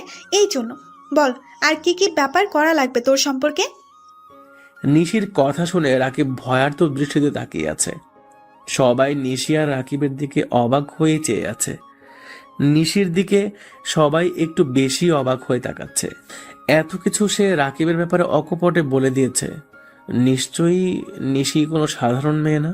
রাকিবও ঠিক এটাই ভাবছে যে এই সামান্য মেয়ে ওর ব্যাপারে এত কিছু কিভাবে জানে, যা কিনা ওর কাছের লোকও জানে না। কে কে কে কে আপনি? রাকিব নিশিকে উদ্দেশ্য করে তুতলে এই কথাটা বলে। নিশি একটু শব্দ করে হেসে দেয়। আবির নিশির পাশে দাঁড়িয়ে নিশিকে থামানোর চেষ্টা করে, কিন্তু নিশি বলে, শিহাব না তোকে বলেছে নেহা আবিরকে ভালোবাসে? তাহলে সোজা এখান থেকে চলে যা, নেহার চারপাশে যেন তোকে না দেখি। রাকিবের গালে নিশি এসে একটা চর বসিয়ে দেয়। আর রাকিব সাথে সাথেই কোমর থেকে পিস্তল বের করে নিশির কপালে ধরে। আবির এগিয়ে এসে রাকিবের হাত থেকে পিস্তলটা নিয়ে নেয়। তারপর শান্ত ভঙ্গিতে বলে, সবকিছু এত সহজে হয় না, আপনি একটু বেশি রাগী দেখছি। রাগ দিয়ে কখনোই কিছু হয় না মিস্টার রাকিব, মাঝে মাঝে শান্ত হয়ে কিছু ভাবতে হয়, তাই বলছি চলে যান। শিহাব খুব খুশি, কারণ শিহাব ধরেই নিয়েছে রাকিব এবার আবিরকে মারবে ওর হাত থেকে পিস্তল কেড়ে নেওয়াতে। সবাই উৎসুক দৃষ্টিতে তাকিয়ে আছে ওদের তিনজনের দিকে। আবির রাকিবের কাছে এসে পিস্তলটি কোমরে গুঁজে নেয়। তারপর নিশির হাত ধরে কয়েক পা পিছিয়ে আসেও। রাকিব কোনো কথা বলে না, মাথাটা নিচু করে বাইকের কাছে এসে সোজা চলে যায়। শিহাব হাবার মতো তাকায় আবিরের দিকে। এটা কি হলো? রাকিব কেন আবিরকে কিছু বলল না? রাকিবের চোখে মুখে কেমন একটা ভয়ের ছাপ সবাই স্পষ্ট দেখতে পেয়েছে, কিন্তু কেন? সবার মনে একই প্রশ্ন ঘুরপাক খেতে থাকে। বিশেষ করে শিহাব আরো বেশি করে ভাবতে থাকে। শিহাব ভেবেছিল রাকিব এখনই আবিরকে মেরে হাত পা ভেঙে এখানেই ফেলে রাখবে। রাকিবের ভয়ে শহর ছেড়ে পালাবে আবির, কিন্তু তার কিছুই হলো না। বরং রাকিব কেমন ভয় নিয়ে এখান থেকে চলে গিয়েছে। কিন্তু কেন? কিসের এত ভয়? নিশিকে তো রাকিব ভয় পায়নি, তাহলে আবির? না না, আবিরকে কেন ভয় পেতে যাবে? গেও ভূতমার্কা একটা ছেলে, ঝাড়ি দিয়ে কথা বললে ভয়ে চুপসে যায়, কোনো কথায় ভয় বলতে পারে না। তাহলে কেন রাকিব আবিরের কথা শুনে চলে গেল। শিহাবের মনে কথাগুলো বেশ জট পাকিয়ে চলেছে, কিন্তু এর কোনো উত্তর খুঁজে পাচ্ছে না। নেহা এসে শিহাবের পাশে দাঁড়িয়ে বলে, কি হলো এটা? কি প্ল্যান করলি আর কি হয়ে গেল? শিহাব কোনো কথা বলেন, তার মনেও যে একই ভাবনা চলছে। তখনই সবাই দেখে দামি একটা কালো গাড়ি ক্যাম্পাসে প্রবেশ করেছে। সবাই গাড়ির দিকে তাকায়। নেহা গাড়িটা খুব ভালো করেই চেনে, ওর বাবার গাড়ি এটা। শিহাব নেহাকে বলে, কি রে, তোর আব্বুকে আবার ডাকতে গেলি কেন? উনি এখানে কেন আসলেন, আর কখন ডাকলি? আরে আমি ডাকি নাই, আমারও তো সেম প্রশ্ন, উনি কেন এখন এখানে আসলেন? তবে যাই হোক, আমাকে মনে হয় নিতেই আসছে। শফিক সাহেবের গাড়িটা নেহাদের ক্রস করে আবিরের সামনে গিয়ে থামে। নেহা আবারও চোখ বড় বড় করে তাকায়। এটা আবার কি হলো? ওর নিজের বাবা হয়ে নেহাকে গুরুত্ব না দিয়ে সোজা আবিরের সামনে গিয়ে থামে। বান্ধবী বন্ধুরাও নেহার দিকে তাকায় হাওয়ার মতো। নেহা লজ্জাতে চোখ ঘুরিয়ে নিয়ে আবিরের দিকে তাকায়। শফিক সাহেব গাড়ি থেকে নেমে সোজা আবিরের সামনে গিয়ে দাঁড়ায়। আবিরকে কিছু বলতে না দিয়ে আবিরকে জড়িয়ে ধরেন উনি। শিহাব, ভারিয়া, তিন্নি, তিশা, নাইমা, সোহেল, আরিফ ও নেহা সবাই অবাক হয়। শফিক সাহেবের গায়ে দামি কাপড়, বোঝাই যাচ্ছে তিনি কোনো মিটিং এ ছিলেন। আর আবিরের গায়ে ময়লা টাইপ কাপড়, তবুও তিনি আবিরকে জড়িয়ে ধরেছে। ব্যাপারটা অবাক হওয়ার মতোই। তোর আব্বুর কি সম্মান নেই নাকি? গরিবদের এভাবে আগলে নেয় জানতাম না তো। শুধুমাত্র আবিরের জন্য এমন করছেন উনি। বাবা, এত পছন্দ তোর আব্বুর আবিরের, তাহলে বলিস জামাই করে নিতে। এমনিতেই তো পই সবাই জেনে গিয়েছে তুই আবিরকে ভালোবাসিস। ফারিয়া, এটা আমার প্ল্যান ছিল। বকবক না করে দেখ নেহার আব্বু কি করছে। শফিক সাহেব আবিরকে ছেড়ে দিয়ে আস্তে গলায় বলে, কি হয়েছে বলো, আমার মেয়ে ঠিক আছে? আপনি একটু বেশি ভালোবাসা দেখাচ্ছেন সবার সামনে, আর আপনার মেয়েকে যে জিজ্ঞাসা করেন। তুমি বললেই ঠিক, তার মানে সে ঠিক। ওকে জিজ্ঞেস করা লাগবে না, আমি ওকে বাসায় নিয়ে যাচ্ছি। শফিক সাহেব নেহাকে নিয়ে চলে যায়। ক্যাম্পাসটা পুরো নীরব এখন। শফিক সাহেব নেহাকে নিয়ে বাড়ির দিকে যাচ্ছে। আব্বু, তুমি হঠাৎ ক্যাম্পাসে কেন আসলে? রাকিব তোর সাথে বেয়াদবি করে, আমাকে আগে কেন বলিস নাই? মানে তুমি জানো রাকিব কে? জানি। কে বলেছে? আর কি জানো? তোর সাথে খারাপ বিহেভ করে, আর তার জন্যই ক্যাম্পাসে আসছিলাম। কিন্তু সেখানে নিলয় আছে, সেখানে রাকিব কি করে তোর দিকে তাকাই বুঝলাম না। ও না, মানে তুই ঠিক আছিস? আর ফোন দিয়েছিস বলেই এসেছিলাম। কে ফোন দিয়েছিল তোমায়? আবির। 1 মিনিট, তোমাকে দেখেই বোঝা যাচ্ছে এই মিটিং এ ছিলে। যেখানে আমরা কল করলে সারাদিনেও ধরো না, আর তুমি সামান্য একটা ছেলের ফোন পেয়ে চলে আসলে। তোমার কাহিনীটা কি আমাকে বলো তো? এত কিসের খাতির তোমার ওর সাথে? আচ্ছা বাদ দে, গাড়ি নিয়ে চলে যা, আমি অফিসে যাব, পরে কথা বলবো। শফিক সাহেব তার অফিসের সামনে এসে গাড়ি থেকে নেমে যায়। নেহা আবারও হাওয়ার মতো ওর বাবার দিকে তাকিয়ে থাকে। কি হচ্ছে নেহা বুঝতে পারছে না। কোথায় যেন একটা রহস্যের জট লেগে আছে। এই তুমি এমন কেন? নিশির কথা শুনে আবির ওর দিকে কড়া দৃষ্টিতে তাকায়। নিশি আবিরের দিক থেকে চোখ নামিয়ে বলে, এত ফিতু কেন তুমি? তোমাকে দেখে মনে হয় কখনো মারামারি করনি। এত ভয় পাও কেন?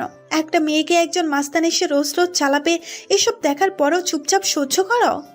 আসলে কি দরকার এসব ঝামেলাতে জড়ানোর? দরকার আছে, তবে তোমার মতো ফিতুর দরকার নেই।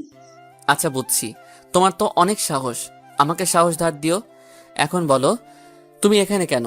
তুমি তো সরকারি লোক। তোমাকে ধরতে। আবির চমকে যায়, ভয় নিয়ে নিশির দিকে তাকায় আবির। নিশি তখনই উচ্চস্বরে হাসি দিয়ে বলে, মজা করছিলাম, তবুও ভয় পেলে? তোমায় দিয়ে তো দেখি মশাও মারা যাবে না, গাধা একটা। ও ভয় পাইছিলাম। আসলে আমার পুলিশ দেখলে এমনিতেই ভয় করে।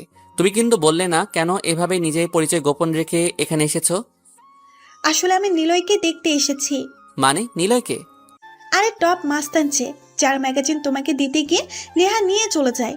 ও, তোমাকে তো বলেছিলাম নিলয় হলো যে শহরে একবার যাক না কেন সে সেই শহরের কিং অফ দ্য মাস্তানি হয়ে যায়। সে চাইলে পুরো শহরটা কয়েকদিনের মধ্যে ধ্বংস করে দিতে পারে। একটা আতঙ্ক সে, যদিও সাধারণ মানুষ এখনো অব্দি নিলয়ের দ্বারা ক্ষতি হয়নি। আবার সেই সাধারণ মানুষও নিলয়কে কোনো দিন দেখেনি, কেবল সবাই শুনেছে নিলয় মাস্তানি করে বেড়ায়। আর যা দেখেছে সে আর বেঁচে থাকে না। এর কারণ সে তার কাছে ছিটে ফোটাও কোথাও প্রমাণ রাখে না।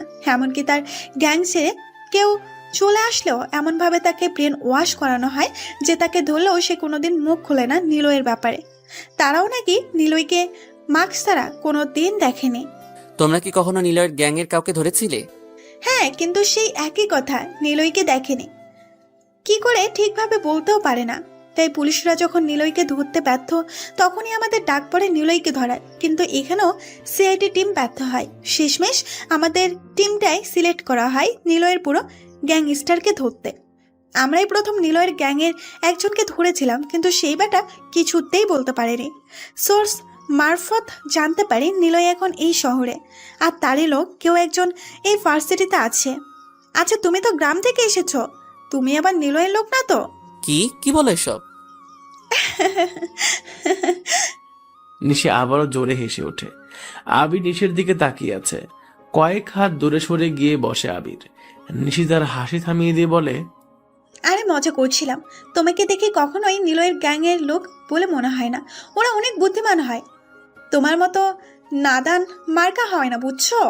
ওই তুমি কিন্তু আমাকে অপমান করলে। আচ্ছা বাবা, সরি। তুমি যে মারামারিতে ফিরতেও সন্দেহ হয় আমার যে তুমি কখনো কারোর সাথে ঝগড়াও করেছো কিনা। তবে প্রমিস করেছো কিন্তু তুমি কাউকে এসব বলবে না। তুমি অনেক ভালো একটা ছেলে, এই কারণেই তোমাকে সব বললাম। নিলয়কে ধরতেই আমার এখানে আসা। তাই শিহাবের মা, মানে আমার দুই সম্পর্কের এক আন্টি হয়, তাই শিহাবদের বাসায় উঠেছি। তুমি তো নিহাদের বাড়িতেই থাকো, তাই না? চলো এখন ক্লাস করবো না আজকে কোথাও ঘুরি। তুমি তো গ্রাম থেকে এসেছো, শহরটা ঘোরা হয়নি। চলো ঘুরি, আর ঘুরতে ঘুরতে শুনবো তোমার কথা। আবির আর নিশি ক্যাম্পাস থেকে বের হয়। আবির মনে মনে হাসছে। কেন হাসছে তার কারণ অনেকগুলো, তবে তা অপ্রকাশিত হয়েই আছে। পকেটে